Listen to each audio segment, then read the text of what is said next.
I call this meeting to order. Roll call from my left. Oh, from the left. Dave Kulik here. The other left.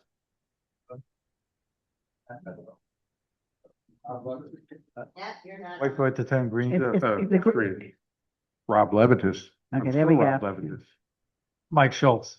Joe Maltese. Rona Campton. Gail Morelli. Janet Algren. Barry Nosowitz. Okay, we have a quorum. We have everybody. Okay, please stand for the Pledge of Allegiance.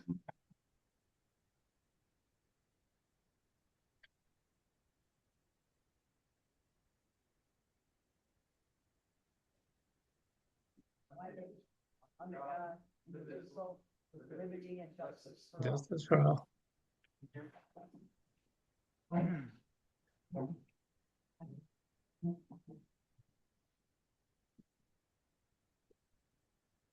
Okay, I'm going to keep my remarks short because we have two guest companies coming in. The first one will be Allied Universal Security Company. Over the last year or so, we've had some issues with our current security company and numerous complaints from some of our owners. So we decided that we put out an RFP, a request for proposal, with the information of our community on there, and Allied responded to it. And so we kind of looked at two of the top candidates and asked them to come present to the board. So they're here tonight. So I'm going to call on them to come up.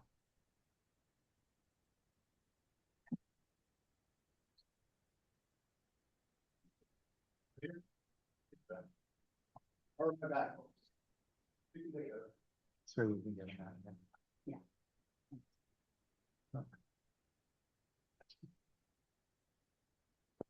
There we go. There we go. Evening, folks. Pardon my back. If you want, you could take the mic out of the stand.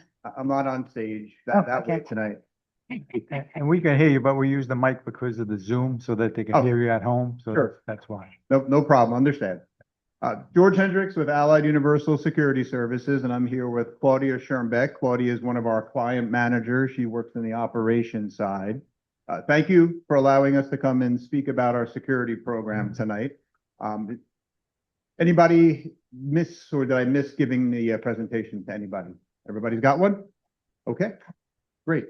So what we'll do is we'll go through this. I'm not going to touch on everything because it'll sound like a social studies class.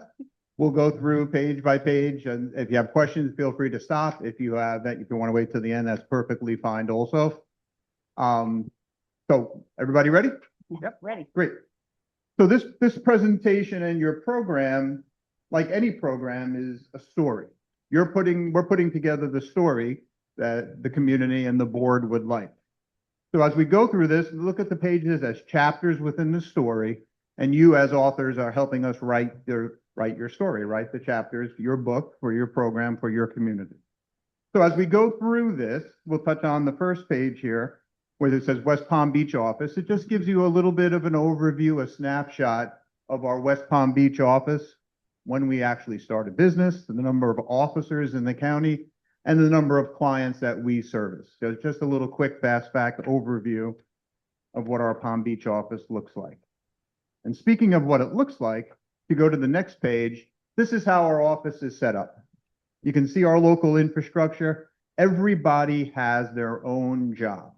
So Claudia, as a client manager, she runs a team of operational folks servicing the clients, taking care of Anissa. So Claudia would be, if we're selected, Claudia would be Anissa's day-to-day contact. And underneath her, she has a team. So there are client managers, there are operation managers, there are director of operations, there's a general manager, HR, recruiter. Everybody has their own job. And what we found over the years, why we have it that way, is when everybody has their own accountability, when everybody has a responsibility to take care of their own internal business, things get done, clients are serviced, and we accomplish everything that everybody expects to accomplish. Versus one person doing 3 and 4 different jobs, makes it a little difficult for all those items to get accomplished. Next page is just another org chart, kind of outlining everything that I've just mentioned. If you look on the bottom right side of that org chart, you'll see Claudia's name. And then underneath Claudia, she has an operation manager and an after-hours field supervisor. Field supervisor goes around after hours and checks on locations, checks on officers, makes sure things are going the way they're supposed to, making sure the officer is dressed and following the script, whether the script is at the front gate or if the script is somewhere else within the community. Any questions on our structure or organizational chart right now? Okay, great. Next couple of pages, we're going to kind of talk about the chapters within your story, within your community, and we're going to talk about the way you have your structure now. You have your front gate coverage, and then you have your patrol coverage. So you see on this, on page number 5 here, you'll see the on-site security professionals. That's the individual, the officers that are at your front gate. And this is just a little bit of a snapshot of some of the rules and some of the duties that they would follow. But when Claudia and her team build your post orders and the training, we're going to build it with your rules and regulations and all of your details that you would like to see while the officer's at the front gate.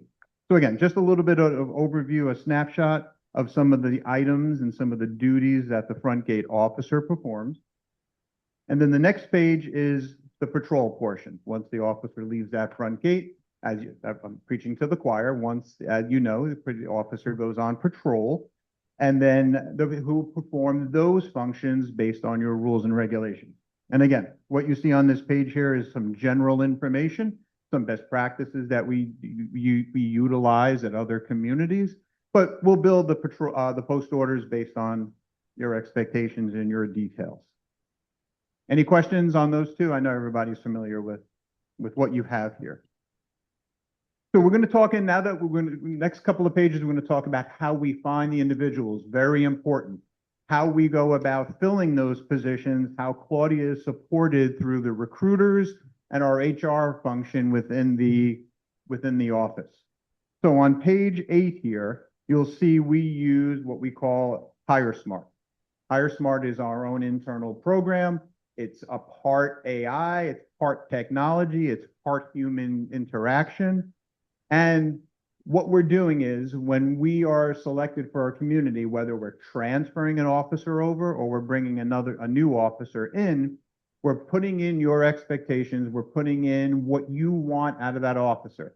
Front gate during the daytime, customer service, a little more hospitality, but still wants to follow those security rules. Patrol in the evening or in the afternoons, overnight, a little more of a Q&A, who are you, what are you doing? It's not Fort Knox, but you want somebody who's a little bit more interactive and proactive, but it's not a black and white issue. There could be it could be somebody jogging or walking their dog or something like that. So we utilize all your information, and in conjunction with Claudia, the HR and the recruiting people, we go out and we look and we put this information into our program, and we look our internal database, and we hire outside through either our recruiters who reach out to a number of different agencies and a number of different their own databases to find the right individuals. And I'm kind of just going over this very quickly for you, but there is a process that they need to go through. Once we find the individuals, they need to pass the face-to-face test with Claudia and her operation team, and they need to pass all our background and screening, drug tests, reference checks, job checks. Obviously, the background check is the criminal history check. All those hoops and hurdles they need to go through in order to, one, work for us and then be selected to work at Rainberry Bay. Any questions? I know I kind of just touched on it really quickly. I want to, yes, Dave. You probably pull basically from the same pool as everybody else, right? So, I mean, all the other companies? We get that question a lot, and the answer is yes and no.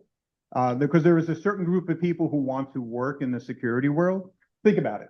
If you want to work at McDonald's, you go in, you hire an application, you fill out an application, they do whatever they do, and they give you the uniform and the hat, and you're cooking burgers and you're flipping burgers in a very short period of time. We in the security world are asking individuals to fill out a state of Florida packet, which is fairly thick, with fingerprints, send it to the state. State will do all their checks and balances. If that comes back clean and clear, then they have to apply to us. They have to go through all of our hoops and hurdles and checks and balances. So that's why I say yes and no. Because yes, there's a certain group of people who do, absolutely. And then there are other individuals who, no, they are not just coming from a general group of people. Our recruiters do a good job of going to schools and colleges and other agencies and other job postings, and, you know, to find those individuals. So yes and no, yes and no. Thank you. Any other questions? Well, I do have a question about that. Yes. What you just said, doesn't every security company do the same thing that you do as far as screening? They have to use the Florida State form, correct? That part That is yes. background check? That But part, yes. what do you do differently than the other companies? Okay, so that's a very good question. So really, the biggest difference is our drug testing is a 10-panel drug test. So I can't speak for other companies because I do not know what they do, but I know not many of them do a 10-panel drug test. Our screening process, meaning, and I'll let Claudia jump in here, after they face-to-face with the HR and the recruitment folks, they have to pass Claudia's and her team's deliverables and expectations. It's easy to hire a body, but to find the body with the right skill set and the right characteristics to fit into a specific client's security program, that's where we differ. And that's where the one person, i.e. our HR recruiter, is doing just that job versus me, who is doing 4 jobs, and you're coming in, oh, okay, I see. You filled out your application, your background came out clear, you dressed nicely, congratulations, you got the job. A very hypothetical situation I just put through as another company. But that's because that person is doing 3 different jobs. We have that one person who's doing their own specific job. I can't keep on stressing that enough, but that is a huge differentiator. So we go through a lot more applicants who don't make it past us, who probably wind up at different companies. You have a question? Question, yeah. What makes people stay with your company? Great. I was just getting into that. Perfect segue. Is your question? Okay. Before we go there, what's your retention for keeping employees? Another good question. So our retention for the Palm Beach office and Palm Beach in general is 66%. So pretty, in the security industry, pretty darn good. Turnover, which is also, retention is, you know, so two-thirds of every individual, 2/3 is the number. But the turnover part, which is more important, we're hovering around that 58 to 59%, which in general industry sounds pretty high, but in the security service world, that's pretty low when people are jumping for 25 cents, 50 cents and moving across the street. So, and that's good and bad turnover. You're welcome. Any other questions? Me, do you generally pay your people more, do you know, as compared to your competitors? I do, and I can say that confidently because I've had other clients who did not select us, and we asked them why we were not chosen, and it came down to price because our wages are higher. So if you were to get this contract, what type, would you hire a new employee to come in, or would you start us with a seasoned employee who's going to train the newbie? Great question, because I know Claudia can answer that. Hello, Claudia Sternbeck. I've been in the security industry since I was 21, so I've been 36 years. And I can tell you that I always promote from within. I see a certain skill set, and my officers know that. I have officers that have followed me. I was with my last company for 16 years, the one before that for 10. And I've had officers follow me every step of the way. So I always promote from within. And then I'll backfill a lower paying position with a new officer. So what you're going to get here is going to be seasoned officers that have already proven themselves to me on the operations side, customer service, teamwork, all of that. And again, it lowers my turnover, and it gives me a loyalty that a lot of the other companies wouldn't have because of that. Okay, thank you. I didn't forget you. Any other questions before we move over to your answer on why they stay with us? So if you look at page 9, it kind of gives you an overview of our benefits program. I think the most important part was you just heard Claudia say a big portion of why people stay is the internal advancement and the internal opportunities. We're a large organization, so we have a lot of opportunities for individuals to move into different positions. So that's one reason why, internal advancement. But the other reasons are on page 9 here. We have a number of different medical plans. We have a number of different perks within. These may sound a little small to some people, but we have daily pay instead of weekly pay when people need their money on a faster basis. We have free uniforms. We have employee assistance program, legal services, our perk spot. So there's a lot of internal items that keep the individual with us, including the management structure to support them. But goes back to Gail's question, our wages are higher. So if we're going to pay them a little more and they see the opportunities in staying and they have all the support, both from the management side and from the program side, that's why our retention is 2/3. So you said that you guys cover the uniforms. Oh, yes, yeah. Okay. The officer does not pay for anything. We supply the uniforms, we supply the equipment, we supply everything they need. There, no beanie hats, right? That's actually perfect. And I asked that because I ran into another security company where they made the employees buy their uniforms, which was, I couldn't even understand that. And so because of that, the workers would not come properly dressed because they did not want to spend the money. So. Nope. that's a good thing to Officers point do out. not pay a dime out of their pocket for anything. Uniforms, equipment, anything that we're supplying for the location, that is on our shoulders, Allied Universal shoulders. That does not come out of the individual's pocket at all. Perfect. Any other questions? Rob has a question. Couple questions. What's the average number of hours a week? Are they 40-hour employees, 20-hour employees?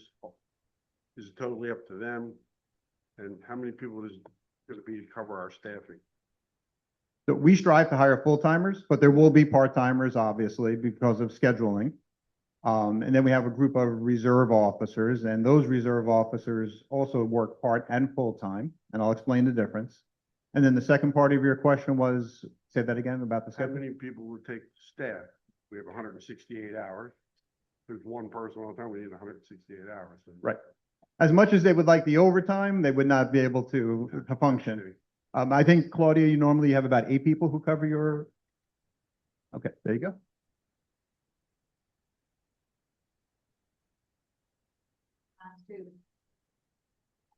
They can pick up the shift at another site if they want to go full time. But generally it's 5. Generally it's 5, and then I have a flex team made up of 6 officers that are trained at any site for call outs, vacations, sick time. Same people generally speaking, if they don't leave, or do they move from community to community? Yes, and one of the other things that I do is I give the increases based on tenure and performance. So after the first year, we'll sit down and we'll discuss the performance of all the officers and who you think should get an increase, and then we'll backfill we'll reset the base, but people will get promoted and more money based on their tenure and performance. Now, we mentioned reserve officers. I just want to explain the difference. Reserve officers, Claudia has a group of reserve officers. Every operational team does. And that's a number of officers whose schedules are flexible and they work in a geographic area and they're trained on a number of different sites. So if I'm working here and for whatever reason, I can't get here, and as long as I'm calling out in advance notice, Claudia will be able to reach out to one of the reserve officers and fill in my spot.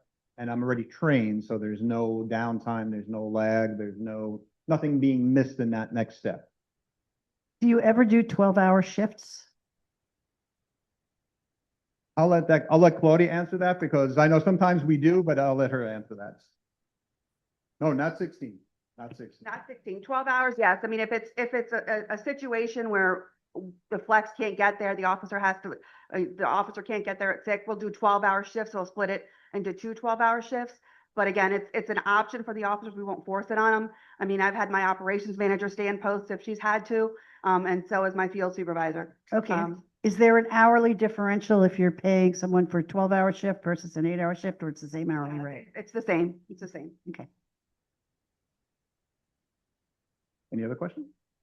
Okay, let's continue. So now we've gone over a little bit about Allied Universal. We've touched on our recruiting, our hiring. So we've got the staff set. Everything is ready to go. Let's talk about the training part of the program. So on page 10 gives you an overview of our residential community security training.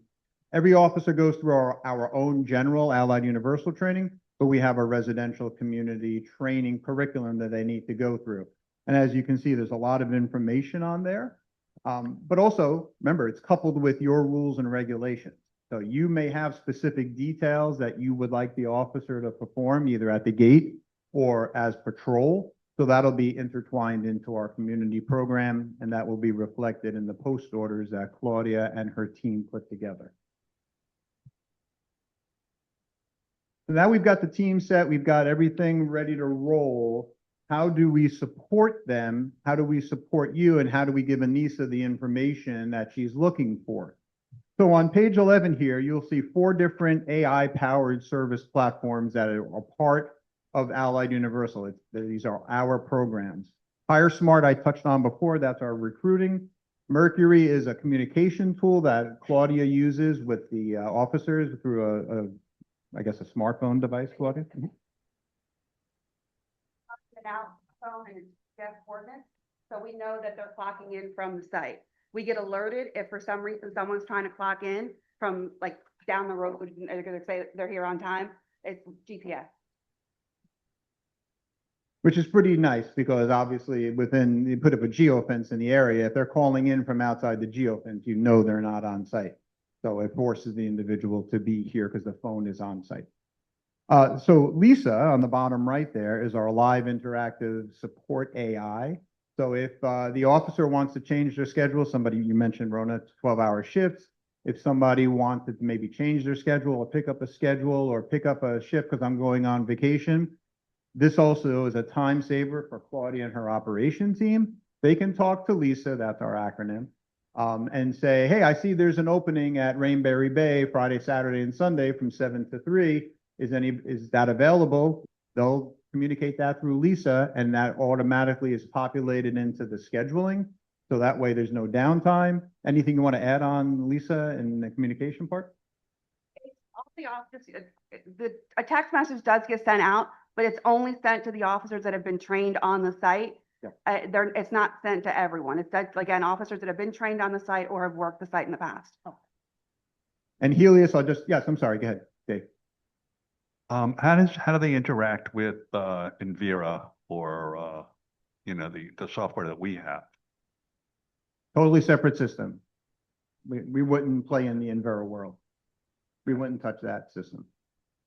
No offense to Envira, it's just not our system. We wouldn't interact with that. That works.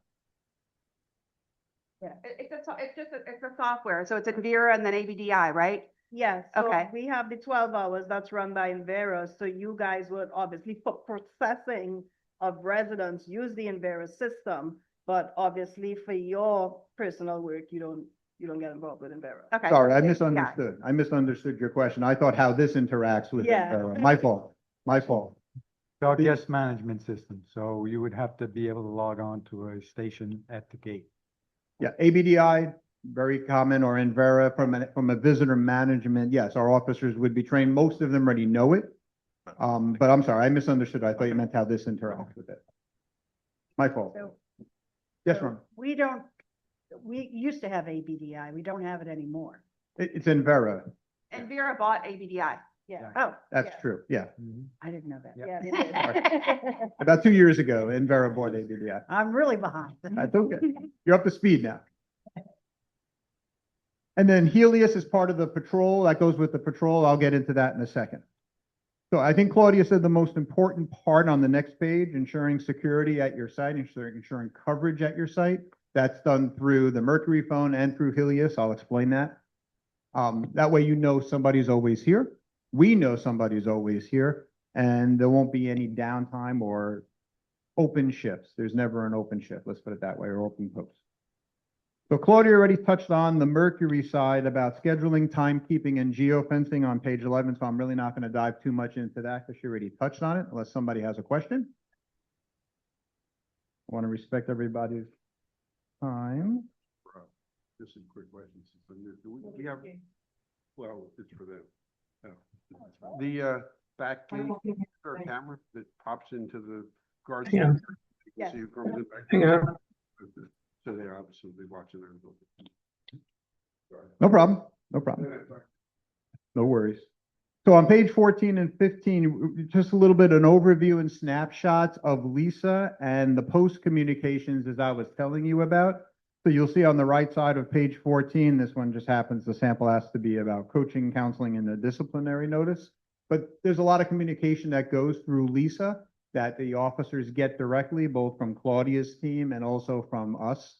So that's just giving you a little bit of a snapshot of what it looks like. So the officers can never say they don't know. They have to log in through that, through facial recognition. So we know George is really George and he's here. And then on page 15, also another snapshot of what the Mercury communication looks like. So when you see the officer on their phone, it'll be a company phone. It's because they're actually answering the company. They're not watching a video or playing games. And it has an orange back to Thank it, you. so you'll be able to, you'll see that it's not a regular phone, it's got an orange back. Right, so if you turn to page 16, you'll actually see a picture of the what it looks like on the back of the phone. There's an orange case on it. This one really more is Helios, and that's for the patrol section, but it's also, the orange case will be in the gatehouse also. So Helios is our officer management productivity system. So when the officer goes on patrol, we're following him or her through GPS, and Anissa, you, and whoever else has access to the Helios portal. Within about a minute or two outside, you'll get that GPS ping to see where the officer is in your community. But more importantly, the Helios device is your reporting, your videos, your photos, incident reports, daily activity reports, anything that's happening and taking place in your community. It's being entered into the device. And then Anissa, the next morning we'll get a full report. But if there's an incident or information or a non-security item, and I'll explain that, that can be sent out immediately to whomever what needs to see that. And the non-security item really is, as the officer's doing his patrol, Mrs. Smith left her garage door open at 11 o'clock. The officer either called or knocked on Mrs. Smith's door to remind her to close it. There's a sprinkler shooting a geyser on the corner of Rainberry Bay Circle. And, you know, those reports will be made, and then that way they can be funneled immediately to whomever needs to take care of that, and they can jump on those issues. Do you also want to share with them what we discussed about, like with the parking violations and being able to keep track for towing and all of that? Right, so Helios, in addition to doing just the reporting, there is a parking violation module where it'll keep track of vehicles or any type of car that is parked illegally. We'll put that information into it. We'll ask you for a lot of information. That way we know we're not ticketing Joe, your car. Maybe that laugh, maybe Rona wants you ticketed. Take my car, please. But we'll ask you for information. If you have it, we'll download that into Helios, and that way we have some sort of database to work off of. Otherwise, in the beginning, it's just a lot of information in to build it up. Go ahead, Claudia. So one of the things I want to add about Helios and the parking violations is date and timestamp, and there's pictures. So you have pictures of violation, the tag number, and they can't say it wasn't me. Right. And that's one of the most important things our current vendor is missing, because if somebody's parked on the street like 3 times and we want to tow, they don't have records. So the officers had to manually create a spreadsheet, whereas they can track it with Helios, and so that we don't have to do that paperwork for them. That's perfect. Big time saver. I don't know if you fine parking violations, fine the residents. It's a rhetorical question. You don't have to tell me. But if you have that data, like Claudia said, time, dates, stamps with the picture, I'll let you as the board, you guys getting paid the millions of dollars to figure out if you want to fine the individuals or not. I've been on boards before. I can say that. Yeah, we have a record within it. I So- missed that last paycheck. Me too. Page 17 and 18 just shows you what the Helios portal looks like. So if Anissa, you, or whomever wanted to log into it, you would see on page 17 kind of what your community, what it looks like from there. And every one of those little colored dots means something. And then 18 is really is diving into the more data on what's going on in your community. Yeah, go right ahead. Colored dots, Yeah. that is where the officer's been. So if someone calls and says, and to Anissa and says, I haven't seen the patrol officer, she can call me and say, Claudia, where's the officer been? I can tell her every minute where that officer's been on site. Okay, perfect. And that's what the colors are. You're seeing the same information we do. It's totally transparent. We're not hiding anything. This is your program, again, your story, as I said in the beginning, so it's your chapter, yes. Right now, residents are able to call the car that drives around at night, Mhm. the Rover. Will we be able to still do that? Absolutely. The Helios is besides a smart device, it's a phone. You can text and call and just speak like any normal phone. So when your rovers are roving, are they in continuous motion or do they stop and park for a couple of hours? And Good question. So Helios has what I call is a fail-safe method or a fail-safe trigger. After 45 minutes, if the officer is not moving at all, her and everybody else are getting alarms and alerts and calls. okay, And it's more of a safety feature. yeah, they might be dead. Exactly. Yeah. I could have tripped and fell. I Yeah. could be stuck somewhere. Anything could happen. Most of the time, it's the officer involved working on handling something, and that's okay because that's going to be documented. But sometimes maybe 2 or 3 o'clock in the morning, somebody gets what I call spaghetti neck and they start getting like this and they try to find a spot in the corner somewhere to sleep. Helios will prevent them from doing that. That alarm is very, very loud. Okay. I was wondering if it was an electric shock. We haven't gotten to that point yet. Sometimes I wish we haven't gotten there. Well, I know I covered a lot of information on those systems. Does anybody have any questions about Helios or Mercury? Yes. no, I have a question about the car driving around. I noticed on page 6, it looks like an EV. Since that's something I was curious about, have you found, do you actually use electric vehicles or what, do they work for 12 hours no matter what the mileage is? No, EV, unfortunately, that's still in there as part of just the boilerplate information. Oh, okay. But the electric You in vehicles, favor, yeah. on paper, it looks nice, but operationally, they don't last. Okay. Unfortunately, they don't last. Yeah, you're right. So- We've tried EVs at some of our clients who demanded electric vehicles, and we put them in, and then within a year, it was a huge expense, not only from a mechanical side, the batteries because of the stopping and going, even though they're charged, but it's just the wear and tear kills it, unfortunately. So I have a question. This is Barry Nosowitz. Right now, currently, our rover has a defibrillator. Are you guys trained in that, and would that continue? AED. Yeah. Yes, all our officers are first aid, CPR, and AED trained, Barry. Okay, thank you. You're welcome. It would be in the car, It's yes. ours, yeah.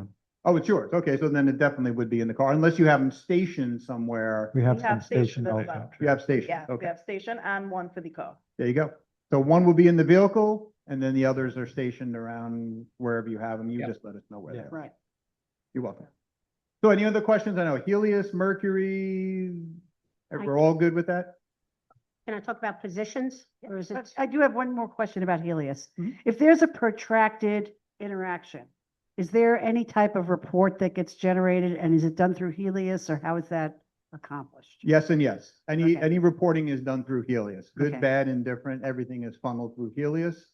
That way Anissa sees everything and the operational team does. There's 3 different types of reports. There's the daily activity report, then there's the incident report, and then there's an events where it's just like he was saying, if it's a one-off or a sprinkler or somebody left their garage door, it's an event. Okay, And we can set it up to where she receives a text or whomever receives a text message for immediate attention. So Gotcha. usually, and I get those as well. okay. You don't get much sleep, do you?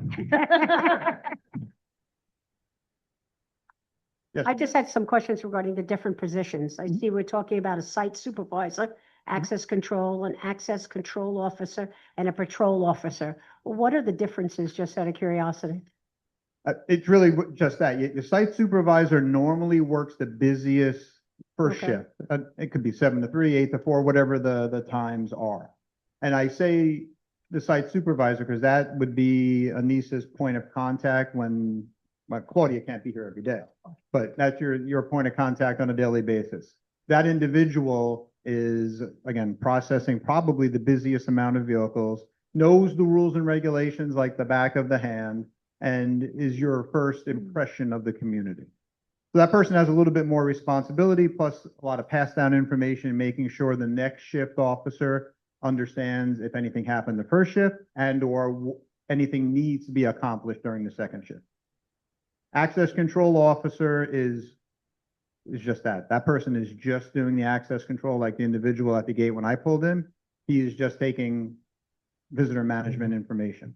Patrol officer, and you see the wages are a little different. Patrol officer has a little bit of a different duty responsibility because they're going through the community, they're interacting with all the residents, plus they have the reporting function, plus they're a little more experienced because it's different. Their patrol function has different levels versus access control really is just access control outside of the So our hospitality. 12-hour shift rover would be what?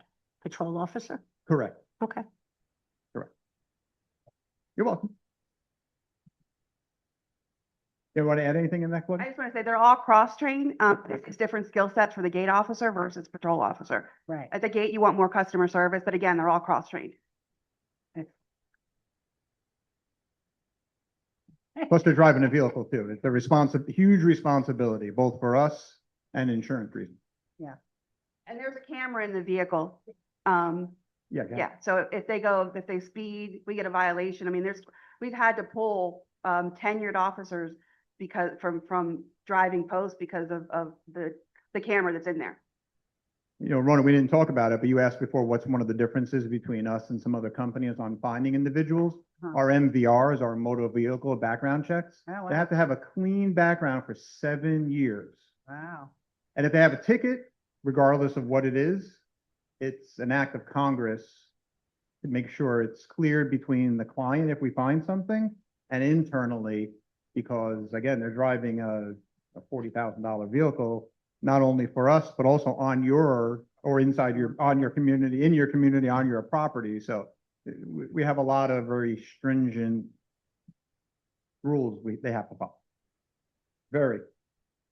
We had to move other people who are really good officers and supervisors away from a driving position because they had a ticket because they did something silly, you know, a couple of years ago.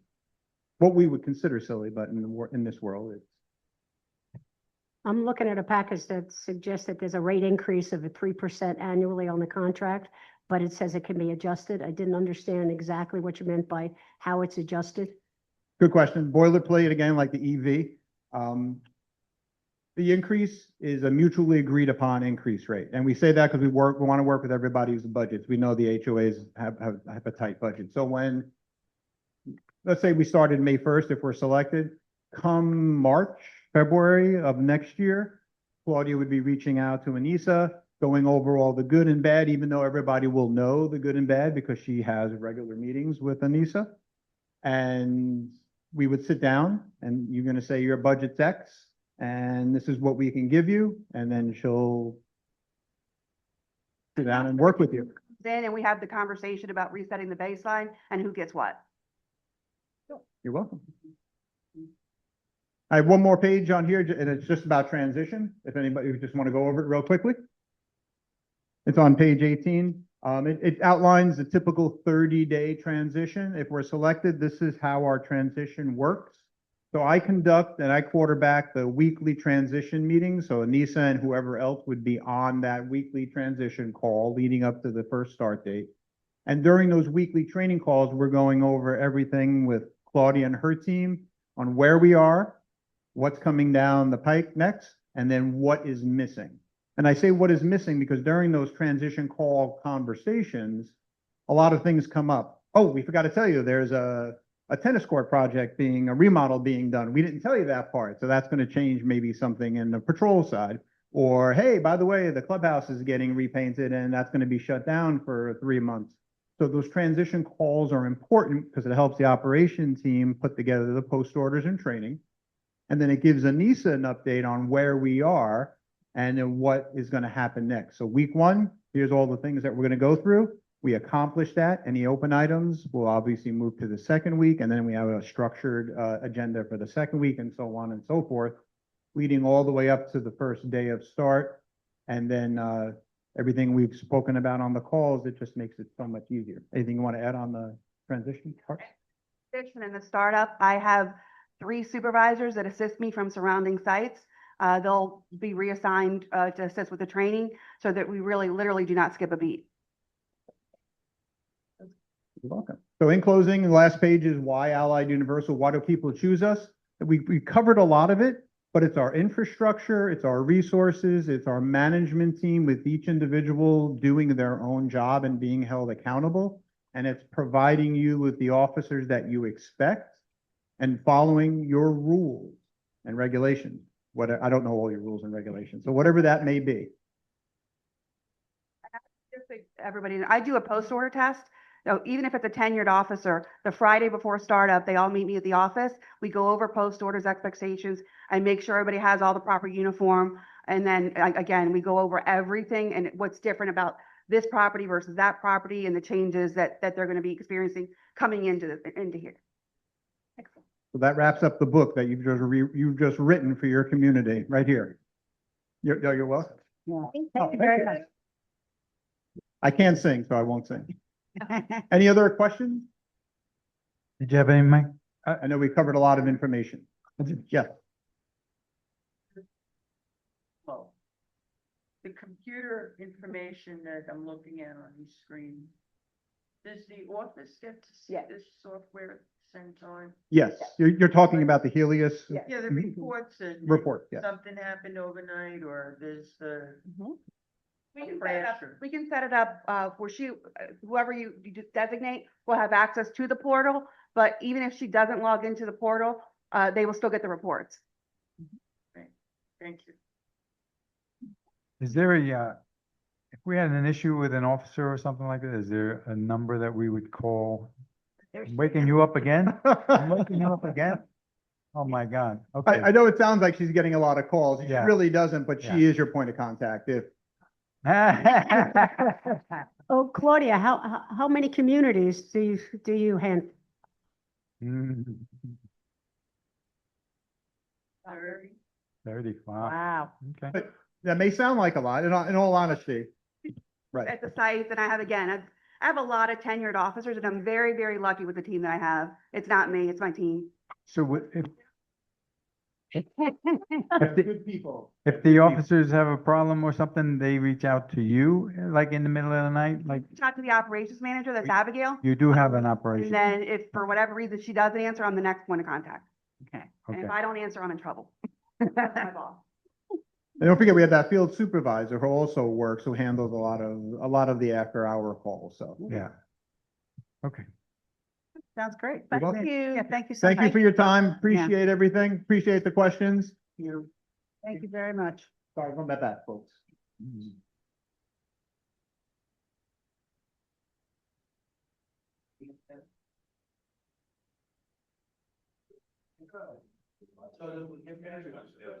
I'm sorry? Good. You want to take, you have anybody got any questions? I can hear you. Well, nobody on Zoom. You said they're a field supervisor. Do they work in the field? Are they traveling around at night to different communities and checking on the officers? It's the latter part. Yeah, they're traveling around to different communities, checking on the old. They're doing spot checks randomly. Exactly. Okay. And then there was something in about the software that you have to set up, you might have to set up different hardware or something around the community besides GPS? I think you're thinking of Helios and the checkpoints. Right. So yeah, like for example, we use the clubhouse. Claudia and her team will set up what we call NFC tags, near field communication tags. So when they scan the NFC tag, we didn't really dive into this, a checklist will populate. And the checklist will have questions that need to be answered. So in conjunction with Anissa, we'll create that checklist and the officer needs to fill out and answer those questions. If he cannot answer those questions and complete that task, there's a chain that has to be followed on why he didn't do it and what he did to correct it. Or she, sorry.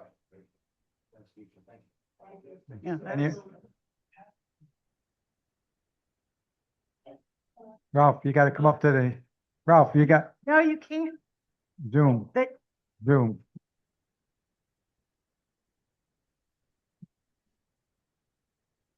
Ralph, sir, use you the have to mic. use the mic. Per year, how many cars do you have towed away? Just curious. Or, tagged to be towed. What do you think it is? That would like to implement, so that's a tough one to answer. It all really depends on the parking space and the rules they have in place. So that's a real tough one to answer, every community is different. So how many have we towed like last year? None, none. Why? Why would we? Why wouldn't we? have to? Wouldn't Because we do don't them with tow their for car? every violation. We only tow if you a repeated offender, and we Okay, haven't so you really just had. call the tow truck and it's done, right? No, we put a sticker on your car, we put a violation on your car. When you come out and you see it, you know that you got it. And then if you still continue to do the same violation, then we tow you. Okay, so, well, because they shouldn't have been parked there, but. Yep. But that's fine, yeah, so it's not a Thanks, big deal. thanks, Ralph. Appreciate it. Okay, thank you, thank you. Both. Bye-bye.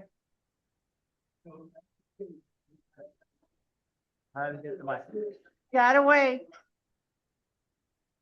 So you come in, visitor side, and then you have it's gonna be set up the same way, you stick the license in. I'm talking about, we're not gonna be manned after 7. So, you'll get a lot of, the other night, there was, probably Uber Eats or somebody, he was jamming up a lane, we were out there on the resident side to Lake Ida. So until we, try to communicate with this guy that he's not getting through there, and are you keyed in? I didn't know if he was, but he did back out. So I don't know how often that happens. I'm not, this is just in my little world. So the other thing is, living here for a long time, there seems to be a problem sometimes with the man gate. Is it gonna be manned during I'm sorry, I missed. Is it gonna be manned up to 7 o'clock? So that gate part, which was never an issue here before, where they stop, they stop, well, now we have different gates, but they would stop they wouldn't open the gate for the visitor, instead of just letting them go up to the stop sign. And, the resident would figure out who's going first, right, or he would, right? But they said there was plenty of accidents, and I don't recall that, but that's why they do this. That's why they do this, all right? I could never see where that's an issue. Is this, in other communities, what happens? The resident side always has priority. I get So as the resident scans, whatever you scan, that gate will open before the visitor gate or visitor gate arm will open. That's at similar programs. I don't know how you have it set up here. Yeah, they yield, but I think some of these guards, they got it down, they're afraid to open it. In other words, I go to, so I'm going to move. And I'm gonna, by the time you get but they get nervous about that, I think. If it creates a problem that way, a little delay. Yeah, okay. When it's busy, this could be a problem. Thanks, guys. Thank you. Thank you, Kevin.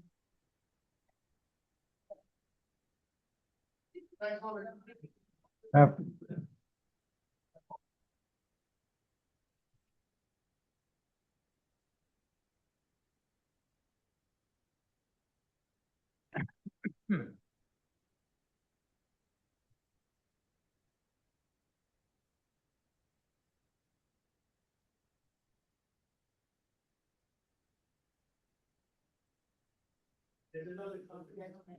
One more company, Top Gun, coming in now.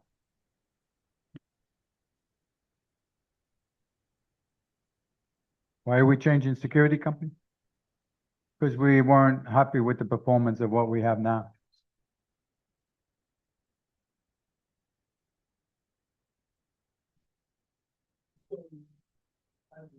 We tried. We had numerous meetings with them, told them what was wrong. They promised. This is the second company we've hired. So it's not like a big deal.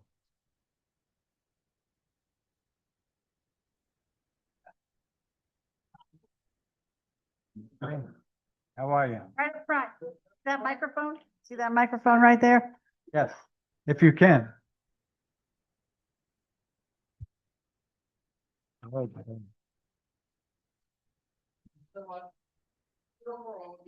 Sir, you have to use the mic because we have people on Zoom.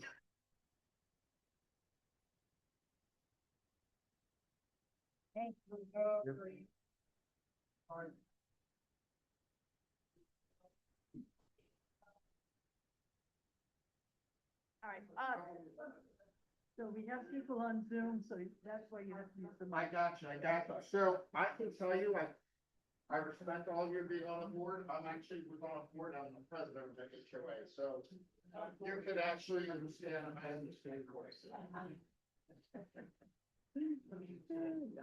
So we have the. Right. All right, so. You could pull it out and hold it in your hand. Yeah, there you go. Sorry, Zoom. Okay. Hey, everybody. I'm Art Eisenstein. I'm the CEO from Top Gun. I have Maverick with me today, the president. We're here to answer any of your questions. I'm sure everybody got the proposal. I don't know if you want to start with questions or what do you want from us first? Tell us about your company. Okay. So, a little bit about me. I am a 24-year military guy, also in business. I was a director of operations for Lord & Taylor for many years in the business world. I chased bad guys around the country. I did warrant work for a while. So I led an exciting and a kind of different life. Business side, customer service, which we need in HOAs, and also the law enforcement and military to secure your neighborhood the way you need it. I came down to Florida to take care of my parents. I was going to retire. And for fun, I went to get back into security. And I did that. I worked for some companies. And quite honestly, I wasn't happy with the customer service aspect that they were giving and how they treated their people. And I'm going to make a long story short. Maverick and I met. And we talked about the right way to do it.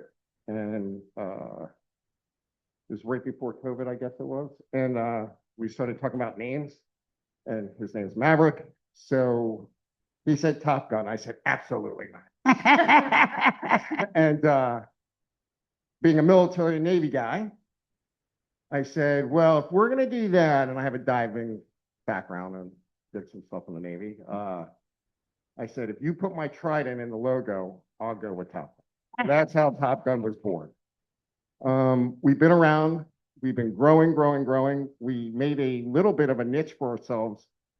In the beginning, being down in downtown Delray, we did all the bars and restaurants and things like that while we were doing HOAs and stuff. We've actually pulled from that business. The HOA side of our business has grown triple in the last, year. And we wanted to put our focus in this category. We believe in absolute customer service, but we also believe in following the post orders the way they are. So you will never hear it okay if someone comes to your gatehouse and goes, hi, I'm here to see Barry Cohen. And you check the list and go, oh, well, here you go. And they pop the gate. It's not going to happen. Your name ain't on the list, you ain't getting in. Unless you, as a board, tell us that's how you want it. But we work very closely with you as a board and the community to give you exactly what you want. We try to boutique it. We're not going to be one of those major guys that you can't get on the phone. You're going to get on the phone, you're going to call the number, and I'm going to answer it. Or Maverick's going to answer it. Or our supervisor's going to answer it. So that's the real difference between us and anybody else, is communication. We will be here personally. We'll walk with you and make suggestions about post orders and ways to make your community safer and run better. And I'll give it to Maverick just to kind of go over some things as well. Hi, everyone. I'm Maverick.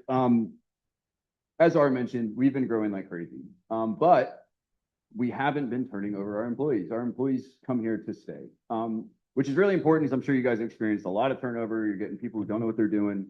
It's a systemic problem in the industry.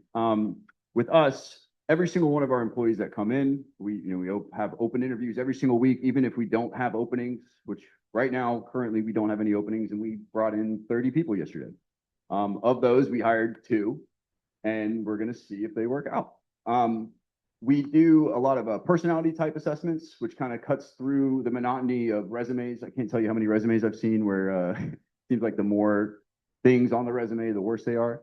And really, in the security industry, because they have to wear a lot of different hats and they're working from afar, the communication, 1, is important, but 2, the type of person that's working is important, because it's got to be a good fit. We could take this community, put it across the street, fill it with other people, and the needs and wants are going to be completely different. Not to mention, our office is literally right down the street, which is very cool. And we're very hands-on. We're going to come here, we're going to really do a discovery on what is important for the post orders. We're going to try to find some chinks in the armor to maybe fix some ebbs and flows so that it just works better and it really accomplishes the mission that we're trying to do. But I can tell you, like, that front gate is a nightmare. We were stuck there for, I don't know, 20 minutes trying to get through, and there's only 3 cars in front of us. That's a problem. By using some very simple stuff, like, 1, we put ring cameras at all of our gatehouses with a doorbell function, so that if somebody's in the bathroom for too long, or somebody, or hopefully, knock on wood, was to become incapacitated or something, somebody can push that button and it goes to all the upper management in our nighttime dispatch so that we get immediate answers. So just shooting off the top of the hip here, if the rover had access to that, and then all of a sudden there's a big holdup at the gate, all somebody has to do is push the button, notifies the management and the rover, and then all of a sudden you've got like 5 or 6 people who are actively involved in that big cluster at the front. Right? I just came up with that just now. So again, we've never lost an account because we engage ourselves with the account. Our employees stay here because they're inspired by the opportunities, because we only promote from within, kind of like Publix. Everybody's going to start in as a bagger and they work their way up. Our number 3 in the company, Sasha, you guys will definitely meet her. She's awesome. She started as an officer like 2 years ago, sitting in front of me, and she had never been in the security industry. She is amazing. Really, by fostering those people, with an inspired shared vision and opportunities to be promoted from within, there's nothing worse than if you're doing a great job, but you're kind of out to pasture, never to be seen or heard from again. That element, the human element, is really what we strive to foster and make sure that it helps. So when we transition to this account, you guys are going to start with veteran officers who have been working with us for probably about 2 years. That's unheard of. That, and again, you're going to have the hands-onness that you guys deserve to make sure that we're doing everything right. Well, so like Maverick is saying, basically, when we take our staff, we want to set them up for success, not failure. There are people that are fantastic for a gatehouse community. There are some people that are fantastic for being armed and working at a school or a church or something, but they are not good for a gate. So we pride ourselves in finding the right fit for your community. And not to toot our own horns, but we do a good job. And like Maverick said, we've never lost an account. I don't know anybody that comes in here that can say that. Knock on something. So some other aspects that we're going to bring to the table, especially with the patrolling. I know that the nighttime patrolling is very important. The parking violations and things like that are very important. Our system, 1, every single officer in our entire company knows how to use our reporting application. Another thing I didn't mention is we do cross-train our employees too, so that we don't even hire floaters. It doesn't make sense to hire to have somebody waiting by the phone to run in to cover something at a post they've never been to. Doesn't make sense. We cross-train a lot of our employees so that we have experienced, qualified people who have been there. They know the post orders for this specific property, and it's just a seamless thing if somebody calls out. The human. I think we had 6 or 7 people call out today. Kind of a lot, but nothing. We didn't skip a beat. Nobody was late. We didn't miss any coverage at all because we do have that flexibility. Or if somebody needs to call out, I can't expect them to treat it like a corporate job, 40 hours a week. It just doesn't really make any sense. But with our SOS app, everybody knows how to use it. We're able to look up license plates to know how many infractions that particular vehicle at this particular property has been in. Because I know you guys do have an escalating parking violation thing, right? Yeah. So now it doesn't matter who is working at that particular day. If we search that license, we're going to see if it's 1, 2, 3, 5, 10, time violation for that specific car with the pictures and everything to be very competent to uphold the social order. That you guys are going to have the documentation too, so that you can uphold the violations and make sure that you guys are compliant in that aspect. So another thing that. Microphone. I know that. You don't have an extra microphone. I'm used to passing out more than one microphone. It's okay. So the other thing, that I want to mention is we do simple things also, like our rover's going to have a radio. That radio goes to me, it goes to Maverick, goes to a nighttime dispatch. That radio overnight, I don't know if anybody's gone to a gatehouse and somebody looks like they're half out of it, or, it's 3 a.m, they're kind of dozing off or whatever.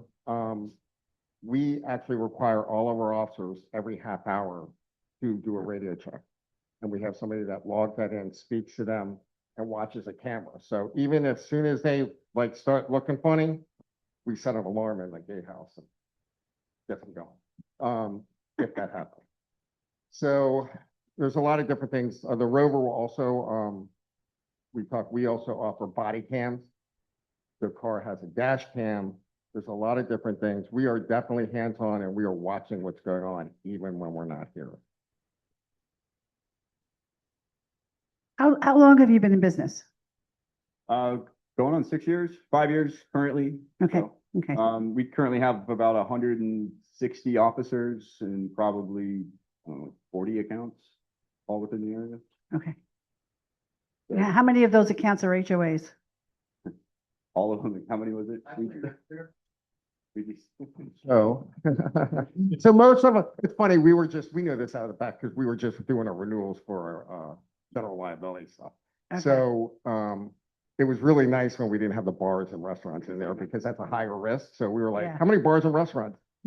Yeah, it was not, but if you include apartments and condos Yeah. in the HOA, so basically the same type of patrol, it's like 90%.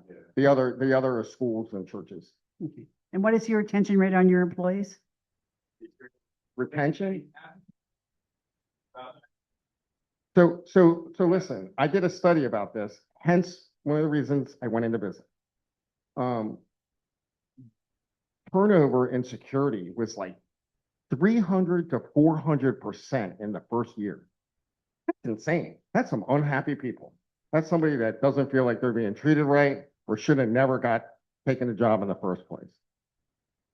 We used to do a pool when somebody decided to try to see if it was greener on the other side. The pool was to see how fast it would be when they called and asked to come back. We don't lose many people. We just don't.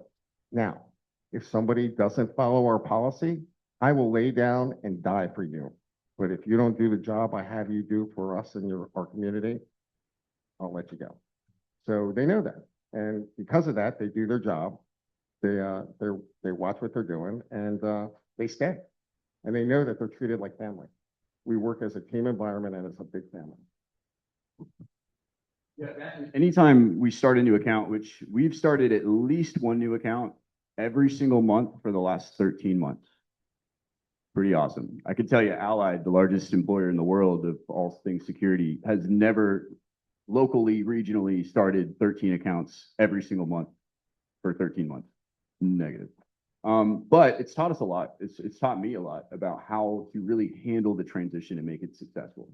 Because trust me, when I started this 15 years ago, taking over an account was always just a giant cluster because, again, we weren't really experienced in it. You get a new one every now and then and you kind of make that work, but no other company in the world has the experience that our team has on starting new accounts. We just started Lotus Edge in Boca a few days ago. We started Lotus 3 months ago. And at those properties, I mean, we're talking 5 or 6 positions. Yeah, we've got all the Lotuses now, but we're dealing with upwards of like 25 to 30 staff members. And it's really cool because when we start those accounts, every single staff member that's going to be working at that property is on property at 7 a.m. during the start date. So everyone's like, whoa, what is going on here? But it's so that everybody at the same time gets all the knowledge that they need. And then obviously the supervisors and everything are there holding their hand throughout. But again, it's a show of force, and really it makes the transition very successful. So day one here, every single officer that would be working at this property, plus us, plus our management, would all be on the property, making sure that we got all the passwords and we have everything all lined up. Simple things like we show up with a gate arm repair kit, so that we have the bolts and the wrenches and stuff, because you'd be surprised at how many gatehouses don't have those. Everybody in our company pretty much knows how to change a gate arm. Like, that's very easy to do. But Kind of a funny story. He gives the facts, I tell the stories. I'm a Navy guy. Anyway, sea stories. We literally were taking over one of the Lotuses, and they were having a problem with their back gate. It was jammed open. They were calling ABDI, and ABDI goes, it's the other people's fault. The other people were going, it's their fault. And she was like, and so I go, Maverick, get in the car. Let's go check it out. And within a couple minutes, we had the lights working on it, the gates, the swing gates going, the gate arms going, everything was good to go. It took us, what, 10 minutes? We went back and go, fix. Like, unbelievable. So we kind of do it all for you when we can. That with our application, going back to the roving patrol, because really, you guys are really interested in having people who are consistent, that know the property, are very customer service oriented, but have a firm stance on security. But then the roving aspect, so there's like two different hats that these people are going to have to wear. With the roving aspect, with the SOS application, that's fully transparent to you guys as well. So it tracks their GPS movements. It tells us if they're sitting for too long. It tells us, and that's, again, partially safety, partially management fraud. But if they're not doing anything for 15 minutes, and that could be not moving or not doing anything, it'll alert them first, and then it'll alert management. But all of our reports are sent out immediately. So any incidents, which include parking violations, maintenance reports, things like that, they're sent to the management and whoever else wants it immediately. And then the shift activity report, which is the accumulation of kind of everything, is sent out when they log out at the end of the shift. Our scheduling application is really neat because, one, it's very intuitive. So if we have to make any changes, it already like assigns people to certain posts, because it's kind of a weird industry. All satellite, remote job sites, if you will, that are being worked consistently. And you got to know like who can go work at this place. Our system does that for us. So it takes that away. But also, if somebody doesn't show up, or if they're not on their way to the shift, we are notified so that we can start making arrangements and changes pretty quick and on the fly, so that, again, everything is seamless. We really, really, really promote communication with our staff, which a lot of companies don't. It's kind of like the whack-a-mole syndrome. If you speak up or say something, it's like, with us, it's very family oriented. Our veterans have been here forever. They really take charge and foster a lot of the new employees. And again, we take a lot of time and effort making sure they're prepared. They know what's expected. And again, at that point, they know that they're being monitored, and they're looking for that promotional opportunity for them to really make a name for themselves. So what type of reporting mechanisms do you have as far as the rover is going around and there's an incident that occurs? What system do you use? Whatever, yeah. So I'm gonna have him tell us, because that's He's the Maverick's, detail that's guy. Maverick's techie thing, but that's what he was kind of going into a little bit. And all of you will have an opportunity to get all kinds of reports. And to the point where after it starts, usually we get a call going, please, I don't want these. But, and this is what he didn't touch on quite strong yet, was the maintenance reports.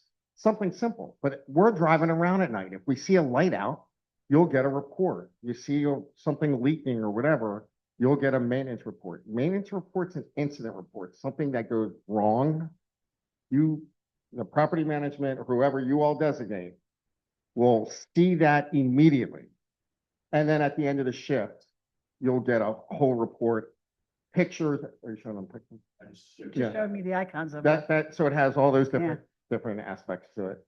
And then we also can track them that way as well. So we see all their movement. As we pull the report, the officers can look up the information in the field pertaining to addresses, license plates, different maintenance issues, so they can really educate themselves before they start making decisions on board. And another thing about Top Gun, like we communicate, communication. But the other thing about us, let's just say something might not have went right. You give us a call. It's not going to some back burner. It's not like, oh, okay, yeah, we'll get to it. We'll let you know.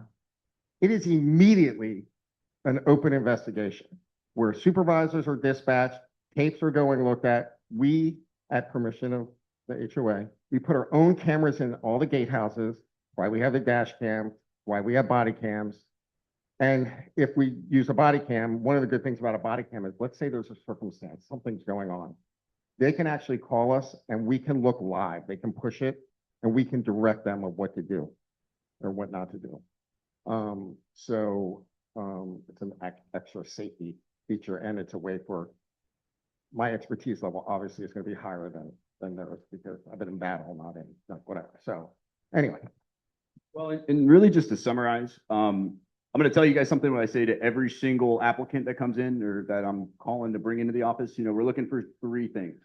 We're looking for people who can show up and look presentable and professional. We're looking for people who can communicate well, and especially being out in the field, you know, the good, bad, and the ugly, and people that give a shit. And those are the three most important things, the last being the most important thing that we strive for, because those are what we really embody, you know, with Top Gun. So, any questions?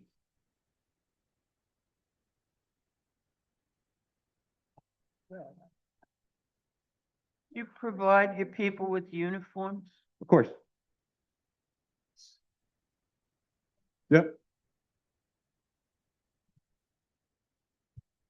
Well, every security officer in the state has a level 2 background check. We have also some background check capabilities through different programs that we have gained access to. And then we do drug tests our employees as well. So if there's ever an issue or there's ever an inkling at all, we will drive out here and test you right then and there on an instant test. I don't put up with it. As far as background checks and things like that, if there's ever a concern, we obviously do background checks, but I have access, or we have access to do very in-depth background checks. But we have to have a reason for certain things. So you have to check the box why we do it.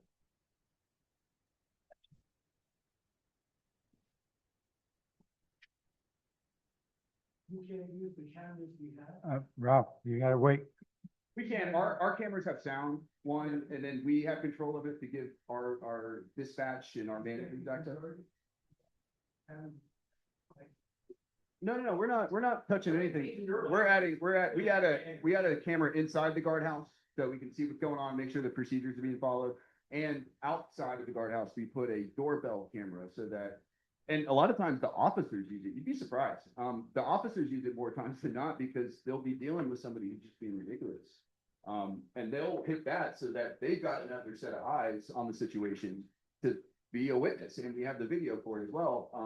But there's nothing better when we're sitting in a grievance committee because somebody was acting up and they show them the video after they denied that they did it. And, you know, it just happens all the time. And our officer's sitting there, Ralph, sir, I need you to please do not call out again. get back in your vehicle and. Oh, okay. And then, and to be honest with you, your cameras are your cameras. We're not trying to interfere with any of what you do. We're just trying to enhance it so that we can do a better job for you and watch it. It's just an added thing, and it makes us feel more comfortable. And what's great is like, there will be mistakes. We are human, our staff is human, you know, they do make mistakes, and we get to the bottom of it pretty immediately. And part of the way we do that is with our internal cameras. Okay. But it's as simple as, hey, I don't know who this person was that came to my door. Most of the time it's Amazon Flex. But, you know, we do launch an investigation. We check it out through the API or Vera system, and we look at our cameras and make sure everything was done, you know, correctly. And if it wasn't, there are repercussions that happen very swiftly, but it allows us to really be agile so that we're not having to. Well, one thing that I wanted to say is we're very proactive. we'd rather be proactive than reactive, so hence the camera. We don't want to always be after the fact. We want to catch the problem before it becomes a problem. So that's why we do what we do. All the officers are armed. No, Yeah. So what would that do? What would that do for, let's say, you know, insurance on this property, or, you know, I guess you would bear these. yeah, it's under increased- our Is there, insurance. is there more insurance because you're armed involved, you know, like with property? You're insured. You're insured, but your community is not asking for armed security. No, we don't need armed security. But we. We don't might- want armed might be. security. Are we? Oh, you can always upgrade. We'll be more than glad to do it. Have two top guns if you need. Well, but when we come on and start providing security for you guys will issue this certificate of insurance from our company, listing you guys as an additional insured, so that anything that happens pertaining to us on the property, you know, it's covered liability wise, and we have a lot of insurance. I believe so, yeah. Well, we never had that, but I know other communities Keep it do. that way. It's working.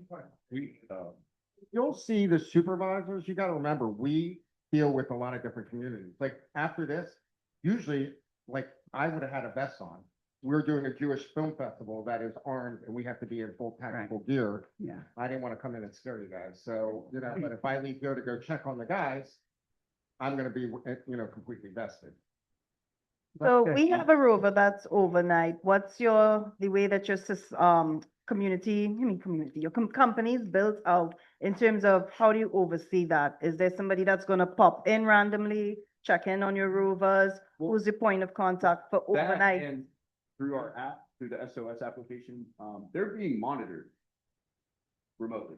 So we can see live what they're doing in real time. We can see where they are, if they're inputting anything. We can see them as they're typing in the stuff.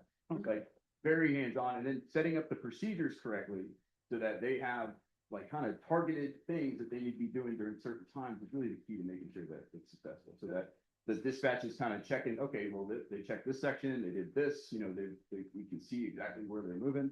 And if not, you know, it's kind of handled in real time, which is kind of neat. Okay, so you guys have a method to verify that somebody's not sleeping in a corner. Well, that's what I'm saying. So yes, they have to do it. We do a full radio check every half hour that dispatch will go, Okay. they'll go Rainberry and they'll have to go 10-4. Not only that, Every half hour. we can remote into the dash cam. Yeah, Okay. so we can look at that. So you guys follow that process throughout.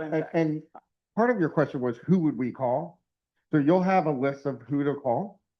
From the supervisor, I always say, you know, chain of command, you'll be calling the FTO or the road captain, Sasha, and you'll be calling Maverick. And they should hope you never call me. No, but anyway, on my phone, I sleep like this, guys. Trust me, if you need me 24 hours a day, 7 days a week, it doesn't matter, call me. Our radios that we use, I can be in Maryland with my grandkids and I hear a radio call and I can respond. It's nationwide. So we're here for you 24/7. How do we, what length shifts do you normally use? I mean, if we have 12-hour shifts, that's okay? It just depends on the person. And again, there's some people who can work a 10-hour shift, 12-hour shift. Ideally, we would hopefully just do 8-hour shifts to keep it consistent with kind of the ebbs and flows of the company's scheduling. But we have every shift you could imagine under our belt as far as timeframes and things like that. 16, if we're working a double. That's 16. So legally, we have to be careful. Obviously, if there's an emergency and we have to stretch somebody out, we're usually going to be here, or supervisor's going to be with them to help them. But you have to be careful. After 16 hours, you gotta remember they're a security person. You don't want them, they need to be alert. They need to know what they're doing. Just like a pilot can only fly for so much. We have the staff to cover that. It's never been an issue. So if you want a 12-hour shift, yes. Do we do them? Yes. Is that our preferred time method? No, because we want them to be alert. That is to have somebody consistently here. The idea is to have somebody consistently here. So if we're doing a 12-hour shift, then that really limits us to 3 shifts a week for that person. It'd be much better to have that person 5 days a week working an 8-hour shift, because then it's spread out over the whole entire week. That, and if somebody calls out the next shift, well, it's not that big of a deal to work a double, but it's a big deal to work a double if you're working a 12-hour shift. How do you handle a 12-hour shift? Would you have an 8-hour person and a 4-hour person? Yeah, it's 24 hours a day. So, between the gatehouse and the rover. So, I mean, it's very normal for somebody who works in a gatehouse who could also rove. And then the nighttime person would just rove until the morning, and then the gatehouse person would take on from there. So Maverick, what's your background? My background, well, I've been in the security industry for a long time. I kind of fell into it, I don't know, 15 years ago. Other than that, I'm young, dumb, and never mind.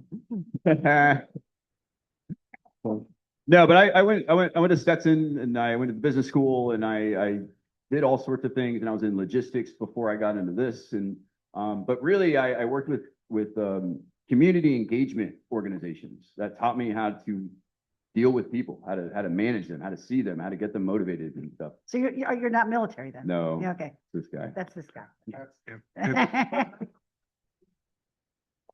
What Maverick really is, I'm pretty loud. I think they might be. It's Zoom. So, but what Maverick is very good at, Maverick is very technical savvy.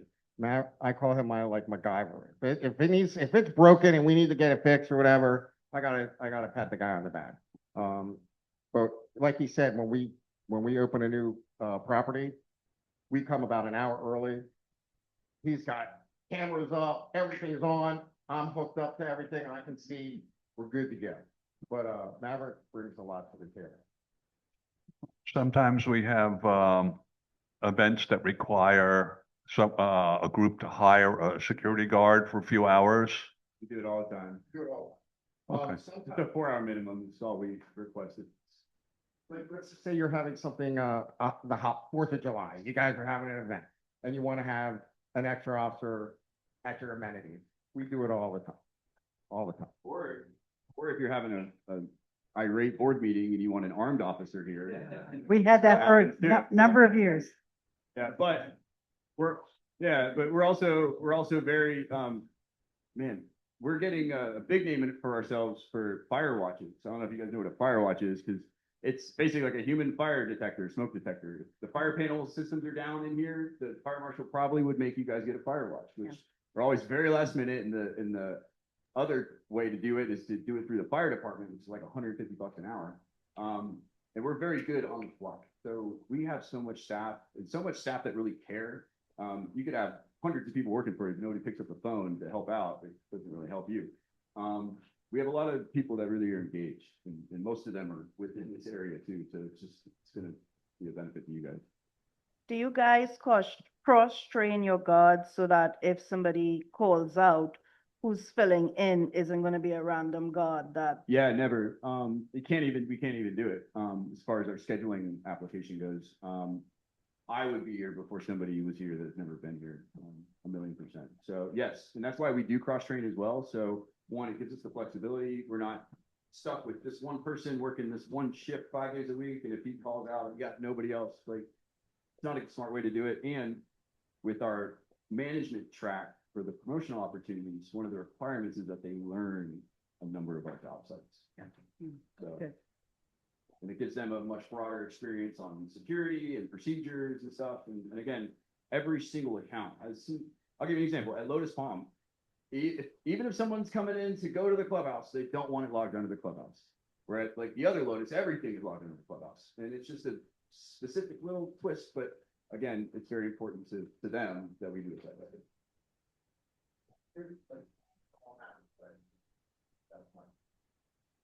We're very good at working on your needs and identifying a problem.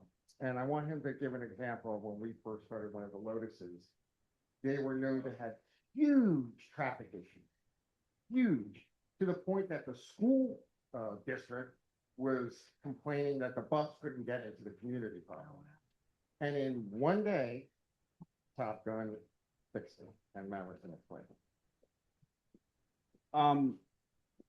Very simply, GL Homes, when they build their new communities, they want all these grand opulent entrances, and Lotus HOA has this giant roundabout that you could land a 747 on. But it's really stupid because the entrance is one entrance coming in from the main road lines.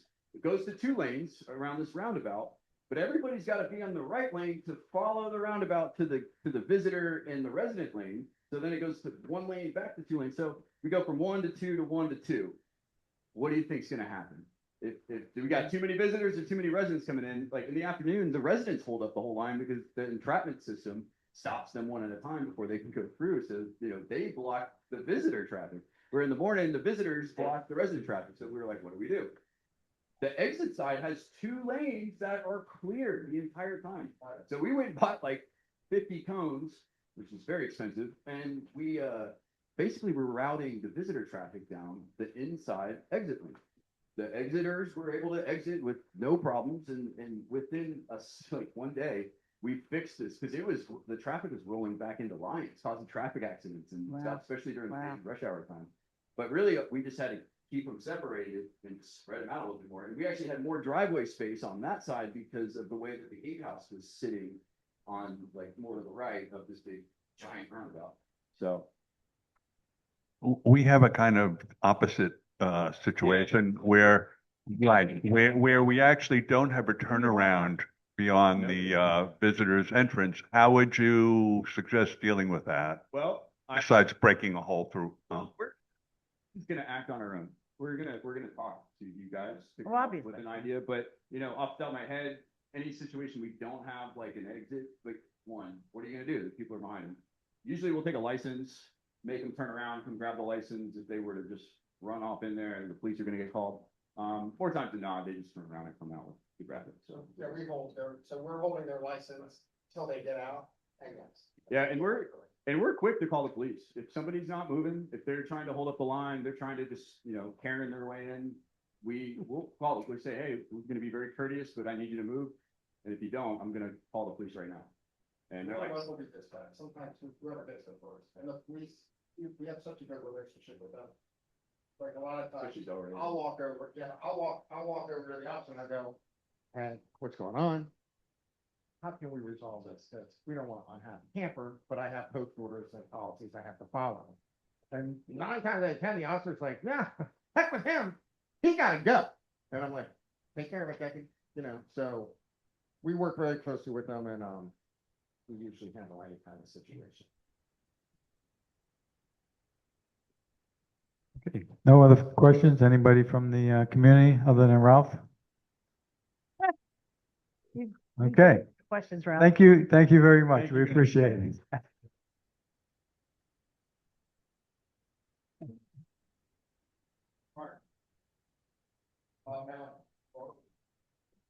I used to work at Baltimore, a lot of warrants up in Baltimore. That was always fun, because there were row houses, yeah, you kick in the front door, you have a guy at the back door, and you're like ready to go, and they're like, I know, go. Thank you, guys. Thank you. I usually ask why we should work with you guys. Yeah, there you go. Yes, sir. All right, thanks, guys. Have a good night. Want to go back to the treasurer's report? Okay. I know. We got a lot of business. Well, you couldn't Okay. have 2 more different presentations. Yeah. Yes. And they both came highly recommended by FSR. Yes. Yeah. All right. That's fascinating. So let's get everybody going again. Let's, the treasurer's report, Rona Campton. Okay, wait, let me get it where I can see it. Okay, so we're finally in the month of January now. We've got our first month of financials. And that's the first closed month of the year. We basically had revenues of 426,378 on a budget of 420,167. Our operating expenses were 420,428, which left us a net income of $5,950, which is nice. Nice way to start the year. Our revenues, we basically have a net gain for the month.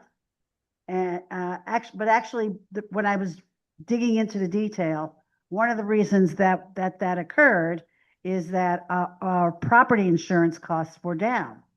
initially I was very excited. It's like, oh, good, we're saving some money on property insurance. Well, one of the big reasons that we're saving money on property insurance is because we lost our big umbrella policy. So it's not a good thing. Yeah, it did contribute to the fact that we're ending in a positive position. Really, the variances in the various categories were really small, and there was really nothing to mention that was of great import. But the biggest thing that I want to do is talk about our cash position. So as far as our money, we have we started in our operating account with $175,421. We added the dues for the month and decreased pretty much the dues for the month.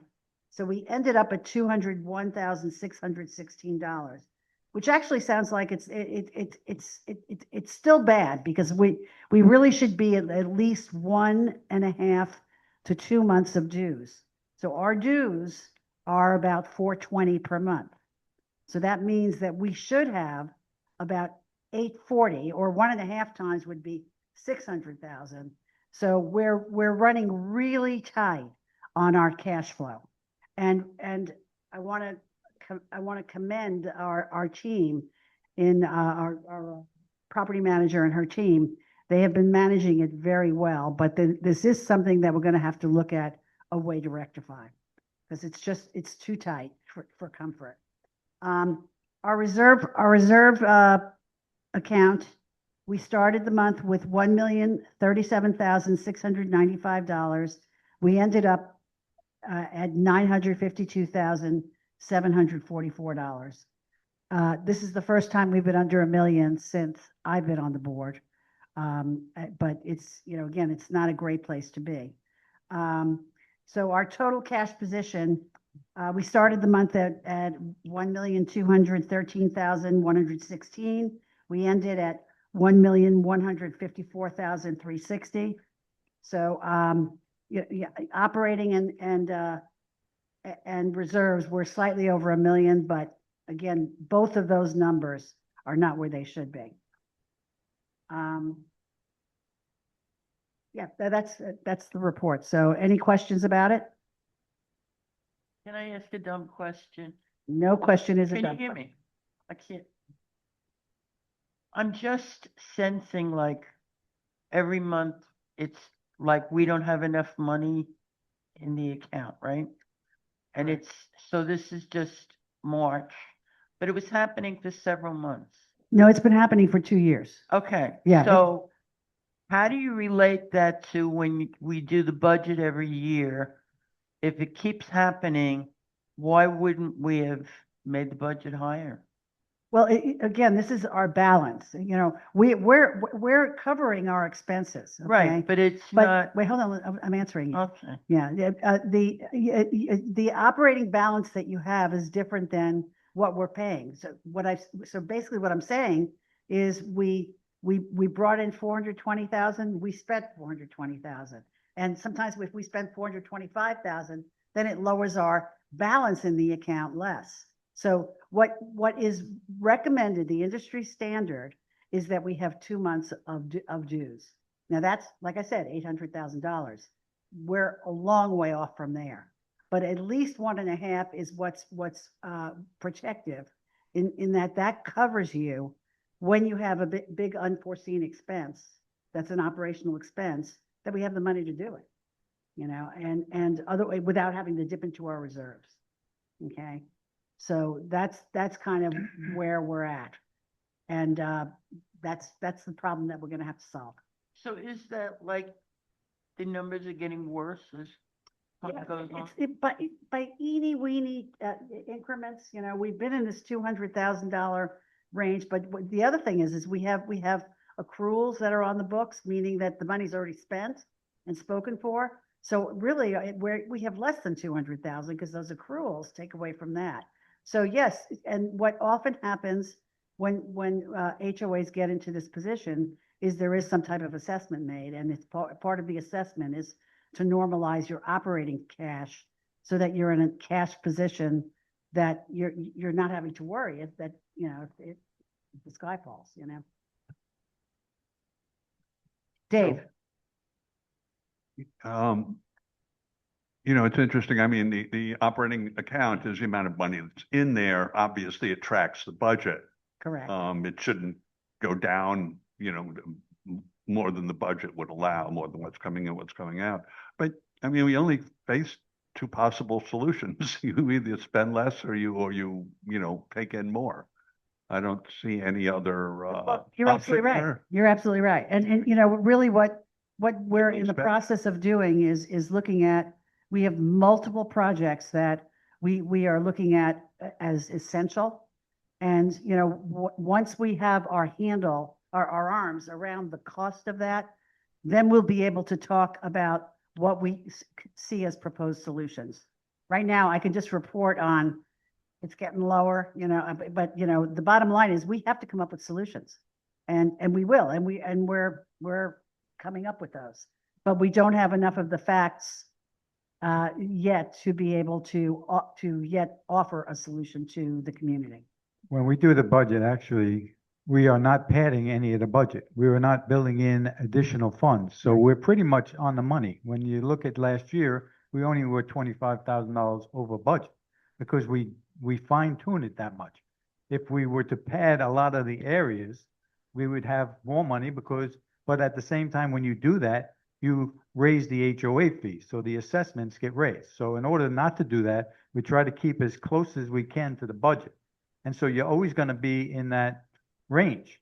So if we wanted to do this and have the amount that we should have, we should probably pad it by 25%. At least. And so we don't want to do it. So it's almost like your taxes. When you declare your taxes, you declare zero, and so they take more money out, and then you don't have to pay at the end of the year. That's the same thing we do with the budget. We put in 5 dependents in order for them to take less out. And then at the end of the year, we either break even or we have to pay a little bit. And that's pretty much how it's working. Yeah. All right. And the budgeting thus far has worked. I mean, we've been pretty much on budget, you know, I mean, 25,000 off of $25,000 off of a $6 million budget is not a big, it's not even 1%, you know, it's really small. So yeah, but there's solutions, you know, the solutions that we're formulating. We just don't have all the facts yet in order to be able to present it and you know, present a viable plan. Delinquencies do not get reported at masters because the dues are paid to either the villas or to homes. And so they have the delinquencies. We don't even get to see it. The masters board does not see the delinquencies. No, they have to pay us whether they get paid or not. So villas and homes, if they have delinquencies, no, that has nothing to do with our budget. We're masters budgets. I don't know what it No, was. okay, we have reported, and it ends up getting reported here, which is really the wrong place for it. But we did have a number of homes that were delinquent, and and really I would have to defer to, but Yeah. yeah, Yes. yeah, it's really not, It's- it's not. Exactly, thank Quick you. question, comment, if I might. Sure. I don't think most people understand the difference between cash flow and expenses, so it gets a little confusing. Expenses are one thing, having the cash to pay your bills is an important thing. So I have a question, being relatively new and just getting into this. What happened to the line of credit? Because that can cover your cash flows. That's part of the correct. reason for the line of credit. Yeah, and the line of credit did We're- pass. So that'll be one way to alleviate the cash flow problem. You That have a line of credit. and the line of credit did pass, but the way the line of credit passed and the way that we structured it was very, very rigorous. So that we we did not want anybody to looking at it as a candy machine, kids in a candy machine, or a kid going off to college with a credit card, so we basically, That's what, the difference between expenses and cash. exactly. And so that's the point. You're not supposed to use the line of credit, but if you had front end loaded expenses, where you had to pay money up front, Absolutely. you pay it back. Yeah. Okay. And that works for the emergency, okay? That's great for the emergency, but we have had numbers of years of where the maintenance that got deferred, that needed to get done. So we're behind on a lot of things, and therefore we have a lot of big projects that we need to catch up on.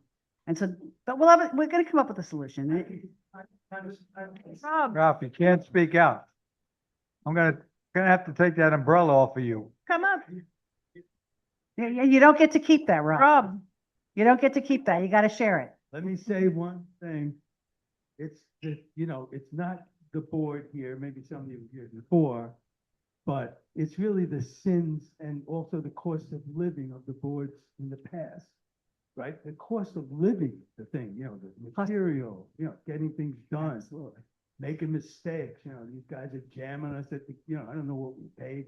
There's a lot of money that was squandered here, that we never got delivered what they said. We didn't get this good, for the money we paid. Is that true? Everybody goes through that. Well, and again, I think you It's part of the mentioned a couple of things that are absolutely true, and everybody's dealing with the increased costs, et cetera.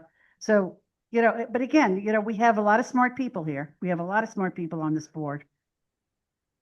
into Rob. This is gonna be very unpopular, Uh-oh. and not necessarily with the board. Why don't we move up the payment schedule maybe for next year? Instead of it, if the dues are due April 1st, why aren't they due on April 1st? We give people all of March to pay, for example. Just move up a month, then you have a month in the bank. Just a suggestion. We talked about it. That doesn't make sense. Yeah. That doesn't make sense. We still have to pay bills. I understand that, but you move up the payment schedule by 1 month and then you have a month padding.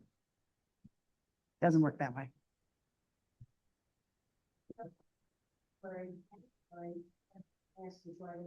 Right. They're getting their 1/3 of that quarter immediately. Right. Us. Yeah. So we are carrying the payable, the receivable in the homes. Right. Okay, but we're paying this is immediate. Exactly. Yeah. Yeah. Thank you. You're welcome. Question that you touched upon, this umbrella policy, it might not be part of the treasury, but what's the ramifications of using it? It's big. So it's basically excess policy. Okay, I'm gonna turn this over to our very capable property manager. It's basically an excess policy that we had. So basically, the general liability would only cover up to a certain amount. So if it's 5 million, for example, if we got sued for more than that, the excess policy would kick in, and that covered up to 25 million. Because of the amount of losses that we've had, we lost it for 2026. And our general liability insurance also dropped that it's only $1 million as well. So what that means is if anybody sues us for over $1 million, that's the cap that the insurance will cover. And now they need to figure out if it turns into a lawsuit to sue the association for the difference or take whatever legal action they need to. So it is a very scary situation because we've had that excess policy for so long. You guys have always had it. And with the increase in losses and claims that we're seeing now, they already kind of suggested to us that we're not supposed to really carry any more losses for 2026. And we already know offhand of one claim that's probably going to get settled for 2026. So it is a bit of a scary feature because we don't know what's going to happen for renewal. They may decide to say it's only going to be 500,000 they're giving for 2027, or they could come back and say, guess what? We can't find insurance for you guys. You may have to self-insure, which is one of the worst things an HOA can go through. So a lot of this has to do with people putting in claims and suing. And people need to be reminded that when you sue, it's not a third party you're suing yourself, and all of your members are impacted when you sue. We still have the same insurance company? We have the same insurance broker. The insurance policy changed. I haven't received the binded documents as yet, so I don't know who the insurance carrier is, but it's changed. And obviously, it's the best out there. So have we sued anybody? We ever get to sue anybody? On what grounds? Contractors and things like that? We No, haven't had a reason. Why not? I say we should. just for the hell of it? Okay, all right. Okay, anybody else have any questions on the treasury report? Can we make a motion I'm, for? I second it. All in favor, say aye. Aye. Aye. All opposed, say no. The ayes have it, the motion passes. Okay, previous meeting minutes, I make a motion to approve the previous minutes without reading. Second, it's always my job. All in favor, say aye. Aye. Aye. Opposed, say no. The ayes have it, the motion passes. Okay, so we just had two companies that we narrowed down to those top two for changing our security companies too. So we have, the board has a list of their services and how much it's costing us. And so the two that we just spoke to, Top Gun Security is the lesser cost, but not by much, about $130 or so. It's a weekly cost of $5,156.83 for Allied. And for Top Gun, it's $5,039.70.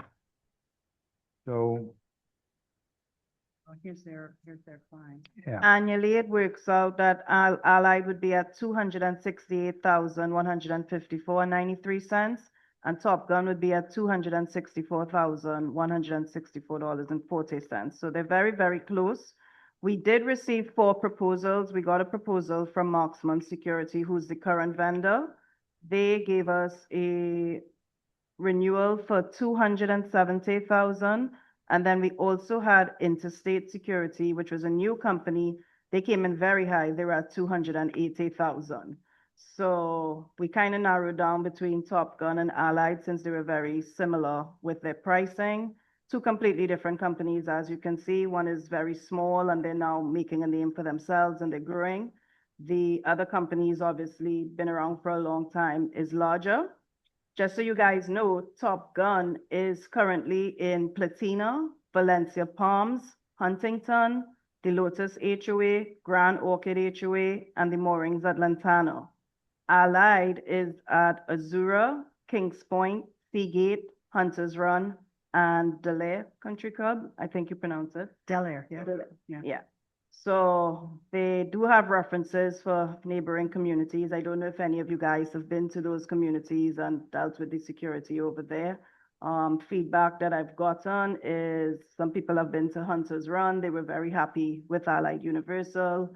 Top Gun being a new company, they came in heavily recommended by a few different managers from First Service. That's how I found out about them.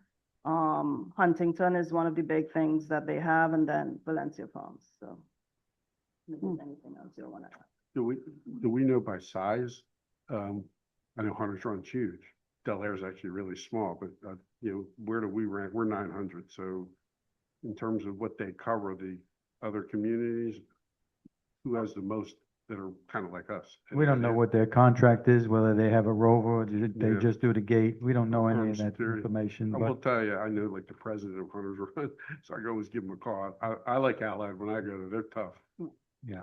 But So everything else is pretty much, hourly rates are pretty comparable and, holidays, looks like, Allied has 7 paid holidays as opposed to Top Gun has 6 paid holidays. But they all provide a vehicle and, charges for the fuel. And they all have a phone and the software for the, what they were saying about doing incident reports and parking violations. And there's only one with a body cam, and that's Top Gun, Yeah. which I'm really not crazy about anyway. Not crazy And about body cams? no, yeah.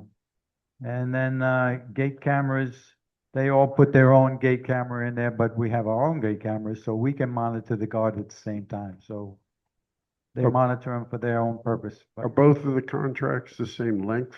A year at a time automatic renewals with 30-day out? Is that Yes. what- So Yes. basically, there's no difference in the lengths of the contracts or the terms, Yep. basically. Yeah, Joe, I like the fact that Allied was willing to negotiate the increase for the following years. Yeah, Yeah, following year. I believe it's 5%. Wow, that's a lot. they're stepping on you, Ray, right? Say it again? I like the fact that, that Allied would negotiate the increase with you on a yearly basis.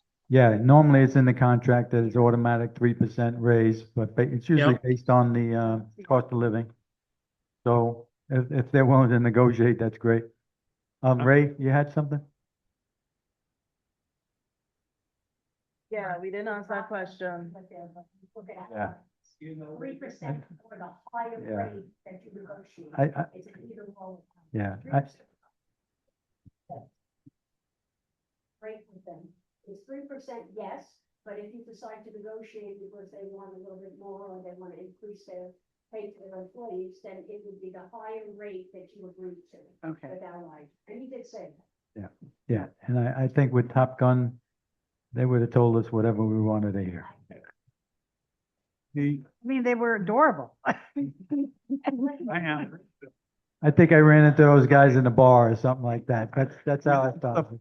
That's the funny thing is that they were so different, that normally I'd be worried about a company like Top Gun, except that they come highly recommended by some local properties and FSR. And I'm sitting here going, okay. I mean, I'm not a big one for huge corporate structures, I gotta say. I always worked for smaller nonprofits, basically, after my first stint at Bankers Trust, for those of you who remember that place. I mean, I'm gonna lose on this, but I like Top Gun. I really do. I like that. I mean, a lot of stuff is also, everything is going to be very similar. They're both going to do a good job. They're going to have people here doing good jobs. I'm not worried about them being flaky or anything, but personalities matter in business in a lot of ways too. And they certainly had better personalities. I like the fact that they thought outside the box too. I mean, I found that Yeah, I mean, very intriguing. I like the fact that they didn't waste money on giving us something that we already had. Or that we're Right, going to look which, at. they gave us a little pamphlet and, the contrast couldn't be more insane. And I'm insane enough to actually lean, toward the quirky one. Well, I don't know that I necessarily disagree with you. I really like them both. I really did. I like both. I think we can't lose. I mean, either way, I think the guy needed one more star on his car. I think that's Yeah. what it is. Then I might have voted for him. I saw this. I was sitting here this whole time wondering what you were thinking. Well, He's the 4-star general. I would like listening to Joe's opinion on this, your insecurity. I mean, What you think? No, you know what? I just felt Allied was more professional. The guy came in a suit. These guys could have wore a suit. They didn't have to wear their tactical uniforms with their guns out. I thought they would tell us anything we wanted to hear. Was overkill. I think it was, the guy even said himself, he was Navy, so he's got a lot of war stories. So he's starting to tell us war stories, incidents about what they did. I don't know. I just thought it was unprofessional. I'm sorry, I just thought it was unprofessional. Going back to the recommendations, coming highly recommended, who recommends them? You? Or do So we have any other recommendations? to be checked? companies came in, recommended to me. So Allied Universal, they were managing a very upper end community called Azura. And funny enough, with that manager, he brought in Envera. He got fed up of Envera. They canceled the Envera contract. And so they wanted lifeguards 24/7 again. And Allied Universal was the company that they went in. Gotcha. And he said the community was completely happy when they made that change to go back to lifeguards with Allied. So that's who came in heavily recommended. And I met George. Of course, he was professional. He could boast with all the technology and everything that they have. They're a huge organization. And then when I was kind of feeling out with other cams, one person messaged me to talk about like in Huntington and Valencia Palms and Platino. And they were a smaller company, so they kind of came in with our vice president, Ivy, and one of our senior regional directors, Dawn. And so they've picked up a few contracts in first service. So that's how Top Gun came in. So both of them, completely different companies. One is very large, one is very small, but all the managers seem happy with them. So it's really up to you all in personal preference and what you think of them. In this situation, it was just very challenging because their prices are not that significantly different. So it makes the decision harder.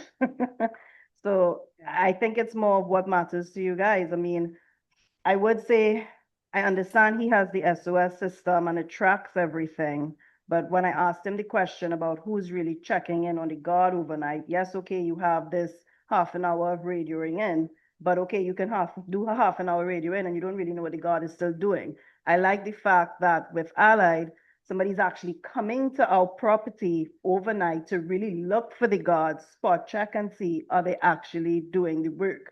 So between the two presentations, now that I've heard them, I feel like Allied has more employees and more management that there'll be more oversight versus them relying on a security system and a radio.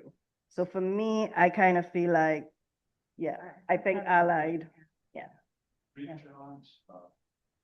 Well, You I also talked like about them. I also like the, Huh? I don't know what they call them, the tags that they put around the It's the property. same thing that we have now, that's called tokens. They put tokens at each location, so it tracks that they check in at each location. So it's pretty much the same, except with Allied says, it asks you a question, so we don't have that now. Yeah, we They don't have just that. punch it on their clock and that's it. Yeah, Yeah. Allied has a full checklist that they could create that when they scan, they have to fill that out. Now, Top Gun also has the same thing as Marksman. So with the SOS system, they can create those checkpoints. He didn't mention to me about being able to create a customized, checklist like Allied. And Top Gun didn't say that they know where them guys are at all times, No, they did. They said they have a GPS. They have a Yeah. GPS there. and that But- wasn't good enough? I mean, I just think those guys, I'm telling you, just by listening to them, that they get the better work. I think they really, like, it's not like a Yeah. corporate guy. I think these guys are hands-on with They their are. men. They're That's gonna what get makes better them- guys yeah. and clean it up, they will. I believe that. I have a comment from Zoom okay. from John English. He says Top Gun is focused on HOA. Allied is in multiple security areas and nationwide. Top Gun for me. Okay. Tell John that he no longer gets a vote. We Oh, we appreciate thank your you. service.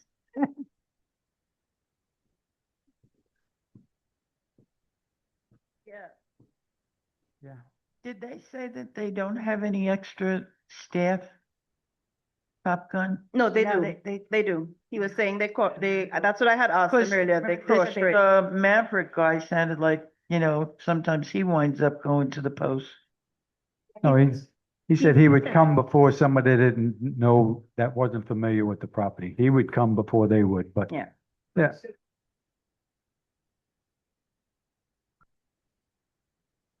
Yeah. Yeah. When I asked him, he said they do have additional staff that they cross-train to know about our property, so that if somebody does call out, that person will come. But what he's saying is that he's also hands-on, so if somebody calls out, he'll basically show up until that person, whoever else they're bringing in, shows up. One thing about the Allied that I like is they differentiated between somebody that's at the gate and Yeah. somebody that's a rover. There's two different jobs. Yeah, And yeah, they did. they They knew it. Yeah, Mhm. I mean, I think that Allied is definitely the more polished, professional. They had a lot of answers to our questions, which I think is really important. And the price is the same. Yeah.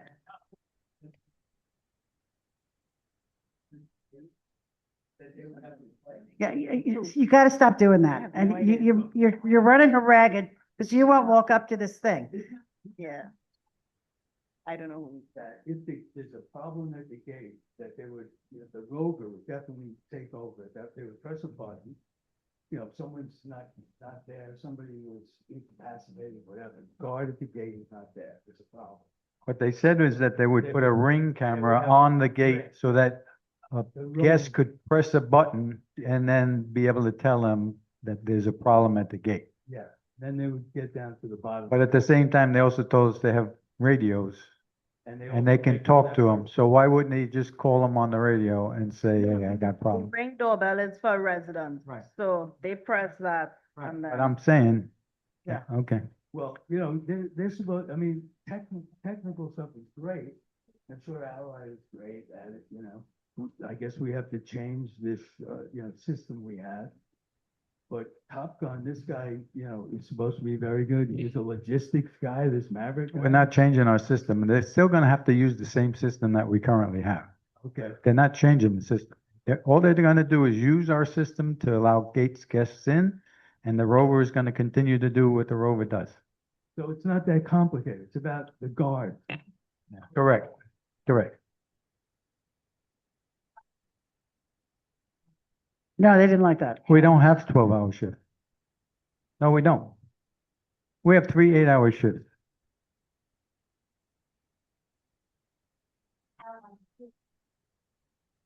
Well, No, no, no. No. well, Right, yeah. yeah, Allied said they would have 5 people to cover our week. Yeah, it's the same system we already have. It's the same shift. Yes. Jen, okay.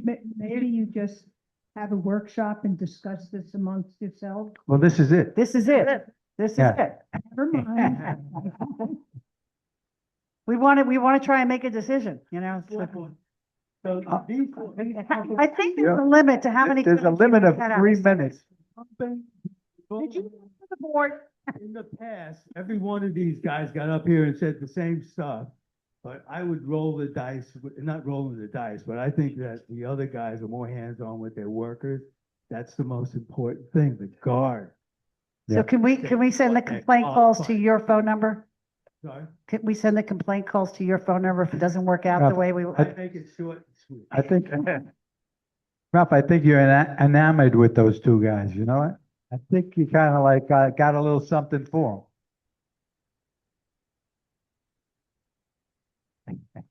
That's right. That's what I'd like to mention. I've been here 20 years.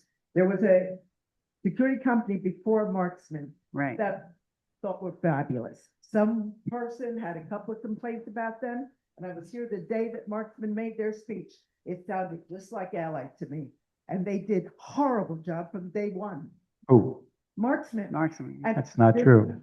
They did a terrible It's job. not true. I don't know about you, but I've had nothing but trouble at that gate since they've started.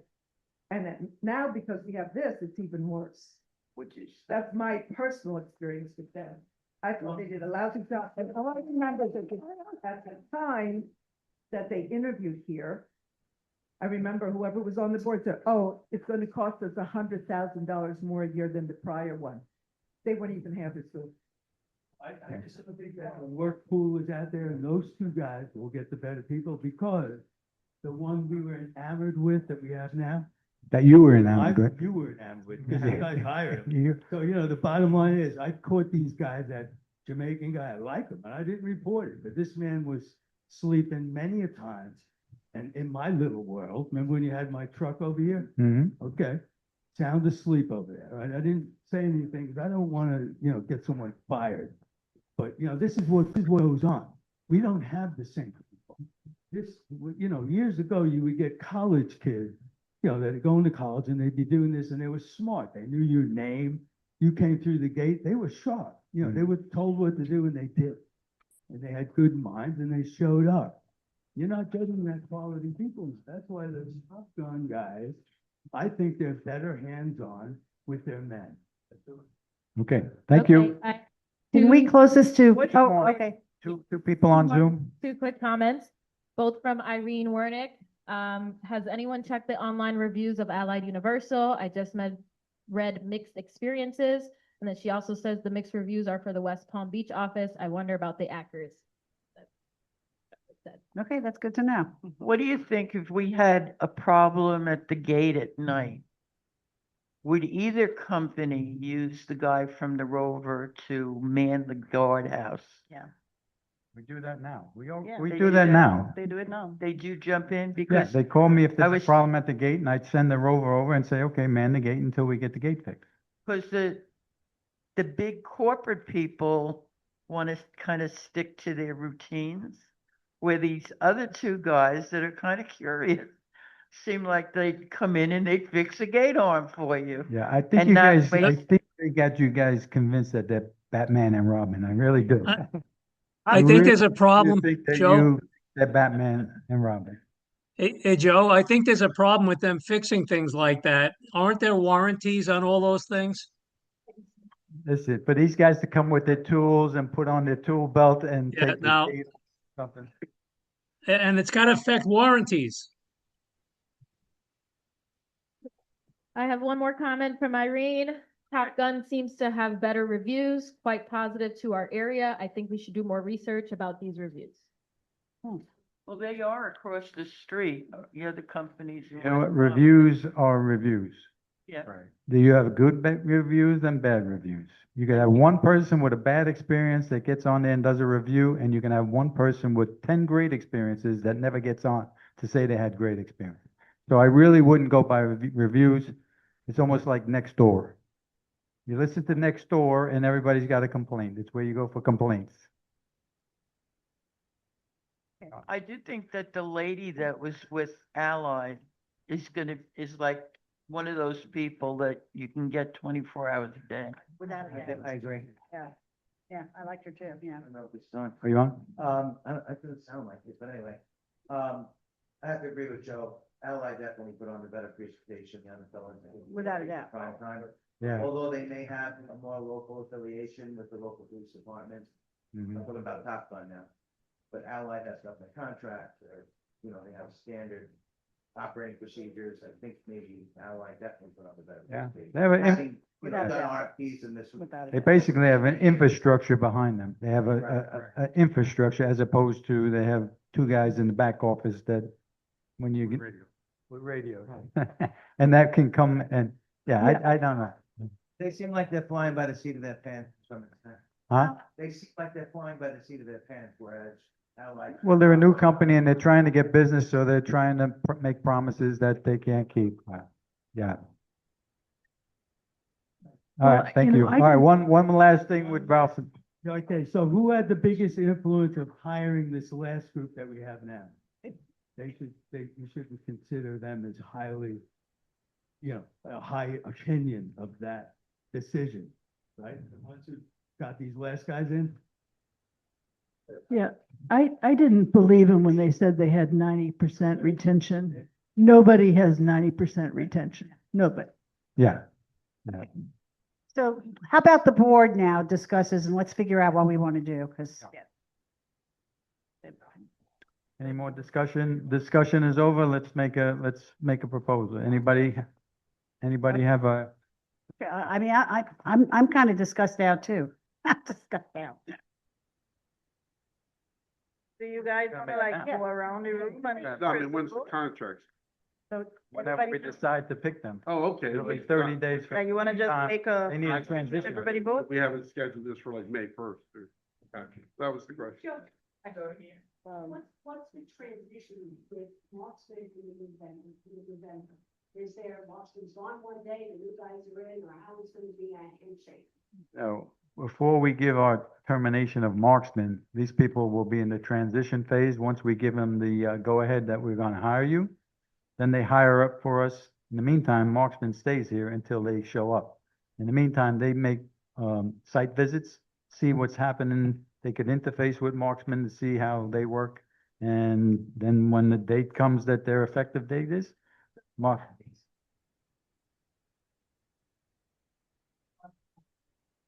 No, we don't pay, we don't pay. We for don't pay them till they transition. start. Yeah. Yeah. That's perfect, yeah. Yeah. That's good. But they did have a 30-day transition in plan in there that they walked through, right? Yeah, Yeah. yes. Yeah. No, that's good. I'm So- kind of sorry we didn't ask about hurricanes. I thought about it and then forgot about it, how they deal with the hurricane. Think there's any security company that puts their people at risk, so No, you- they wouldn't show up. After a certain speed, they'll send their employees home. Yeah, but these people just live down the block. They can come, they can leave like, Yeah.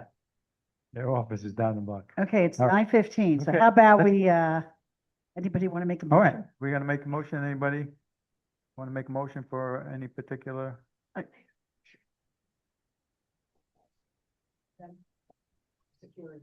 I second that motion. Motion. I keep doing that. I know. You're gonna have a whole. Do you guys want to go around the room and give your vote? Okay, let's start with Dave. no.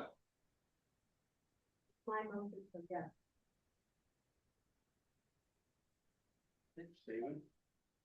Abstain. Come Oh, on. come on, you're a new guy on the board. You can't just Well, then it. Okay, okay, make a choice. okay. Allied. Allied. Allied, Wait, hold up, everybody's going quick. So wait, Rob, what is your decision? He's abstaining. Yeah. All right, Gail? Allied. Okay. Okay. Barry? Allied, allied. Once again, outvoted. Okay. Well, you know what? I really like them too. I really did. I really did. I just feel like we've had so many problems and they're small. And I think that a bigger company, and they sounded like they had the layers necessary to. Okay, perhaps in a year we'll have them back. Right. And then the opposite is the big corporations said, oh, no, that guy will take care of it. No, that guy will take care of it. No, that guy. It's nice to be back on the board, folks. Motion to close. Yeah, we've approved that. But I mean, I think. Okay, the motion passes. It's allied. We're moving on. We're moving on, people. Okay, the next agenda item is Council of Clubs, the bylaws and rules. Lois here. We have a copy of it. It's already, yeah, the, Can I make a motion to approve them? It was tabled for last meeting and put back on the agenda for this meeting. Lois kind of clarified that nothing changed from the Council of Clubs charter regarding the language of committees. And she wasn't sure why we had an issue with the name committees. And she's willing to address the board if we have any questions, or Dave might be able to address the board with it. I mean, that language hasn't changed from the past. It was always a committee made up to resolve disputes within the Council of Clubs. That had nothing to do with a committee handbook or anything. Oh, somebody has a hand up. Oh. Point all committees either standing or temporary. I wasn't sure exactly what that would mean. So that means this committee approves all, this council of club approves all. I can't hear Ray. Your committee. Talk closer to your mic. Is Lois on? yeah, Lois is on, so Okay. let her answer. Yes, I'm here. I can't hear Ray at all. I'm sorry. I was just concerned. It's not on, Ray. Clarity. Ray, It's not on. it's not on. Yeah, I can't hear you. Green. All right, does this work? Yeah, that's. There you go, Lois. I just Okay, wasn't, could you thank just you. explain E? The president shall appoint all committees either standing or temporary. So In sometimes Article we, 2. I'm sorry. Go ahead. I'm sorry. Are you finished? Yes, in Article 2. Thank I you. don't have my notes. You're welcome. There are times when the council needs to appoint an arbitration committee or perhaps a subcommittee. I have no idea what that might be, but it would have nothing to do with the board of directors committees. It would only be amongst the clubs which do not have view of the board. So Lois, is it possible to add the words that Did the you hear president that? add shall, and first of all, why Did is I the mute only the myself? president that appoints? But also, all committees, can't we say all committees relative to the Council of Clubs? You know, It's or part of the council charter. That's what it's referring to, the council's charter. I understand, but it's not, it's very non-specific. The language is non-specific, and I think it just needs words to clarify it. I'm not asking you to change your charter. I just am Yeah, asking you you to are clarify. actually. You are. But that's, I mean, They could say executive board instead of executive committee, but again, this is the charter strictly for this one group. It's been that way. I look back at the charters from 2003 and 2006, and it's basically the same language. And I'm not sure why it's an issue now. Well, but okay, it's an issue now because a board member has said, this is not clear to me. Can we clarify it?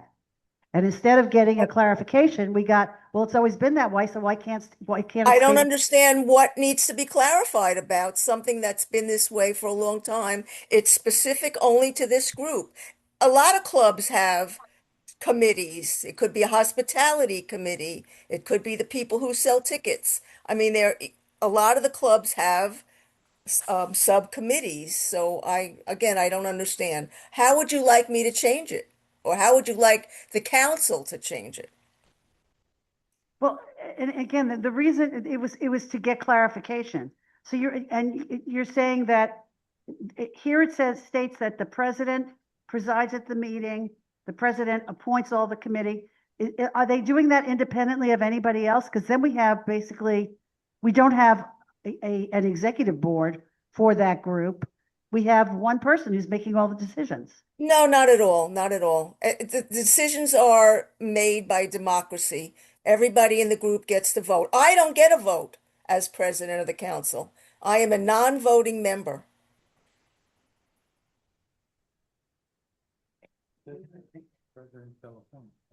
Yeah, can we change it to subcommittees? So that subcommittees of the council or something, just add those words. How about adding the words within the? I can't hear you, Joe. This is Mike. How about Oh. adding the words within the council of clubs at the end of that sentence? I can't hear you very well either. I'm sorry. What he just said was adding to the sentence, the president shall appoint all committees, add at the very end of it, within the council of clubs. Okay, that's easily enough done. Perfect. Okay, motion to approve the charter with that revision. I second that emotion, again, motion. I second that motion. All in favor? Aye. Aye. Aye. Was it What are you correcting exactly? within the council? Under office. Within the council, okay. Last month, wasn't it something to do with the kitchen and having to go back to the theater committee? We didn't put that on because it was too much with Oh, security. that was table. It'll go on for April. That was something else. So we've approved it, right? Anissa, can you please send me the language? I'll make sure I get it correct. Okay, perfect. Thank you. Okay, the motion passed. The charter's been approved. Okay, committee reports. Landscaping is not here. Vinnie wanted to confirm that last month she had asked for a presenter from some natives, some professor that did the presentations. She wanted them to come and present April 8th, our next board meeting. We agreed to do that. So I don't think we have to discuss any further about it. The board said it's fine, so good to go with that. All right, I make a motion to adjourn. Second that. Oh, sorry. I would like to say something as the chairman of the Green Committee. Okay. Nobody knows me, I'm Carol Unger. I want to thank the board for donating to the Green Committee for our shredding event. It was a huge, huge success. Good. That's all I want to say. Wow, nice. Thank you. Oh, and I'll be asking again next year. How much did we About the shred? hazmat, How much did we shred?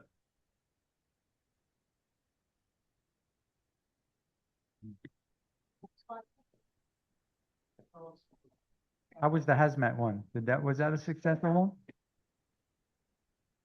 Wasn't as great as we normally do. Normally we get about 65 cars. This time we only had 60, but we had, I think, 5 carloads of hazardous waste that, my car was totally full. Great. And I have a big car.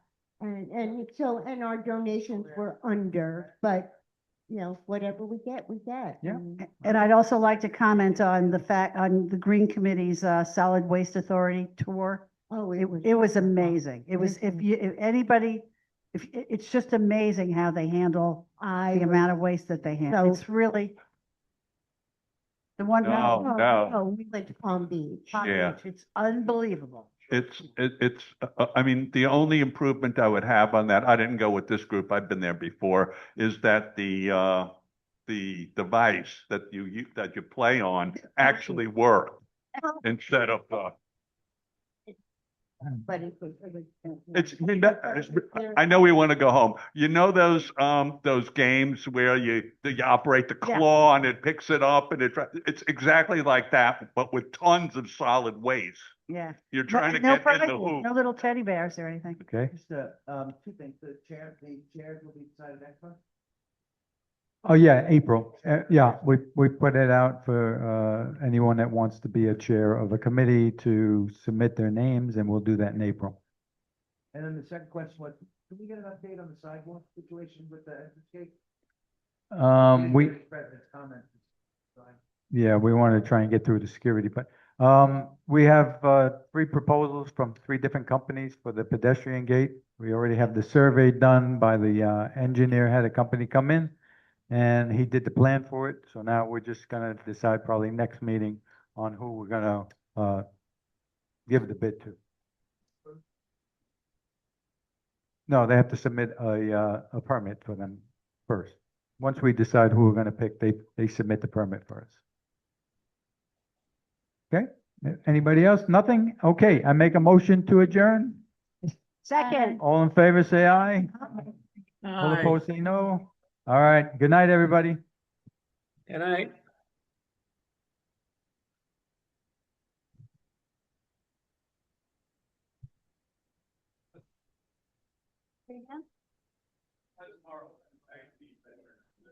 Sure. Oh, I know. Sure, I'm gonna hear it now. That was the joke.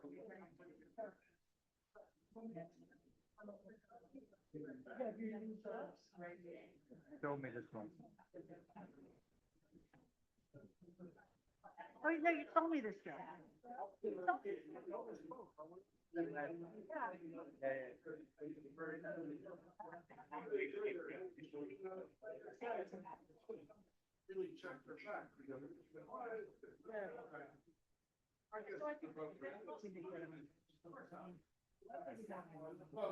Either one, but I really thought that these guys, leaning on the post and. What I don't. Yeah.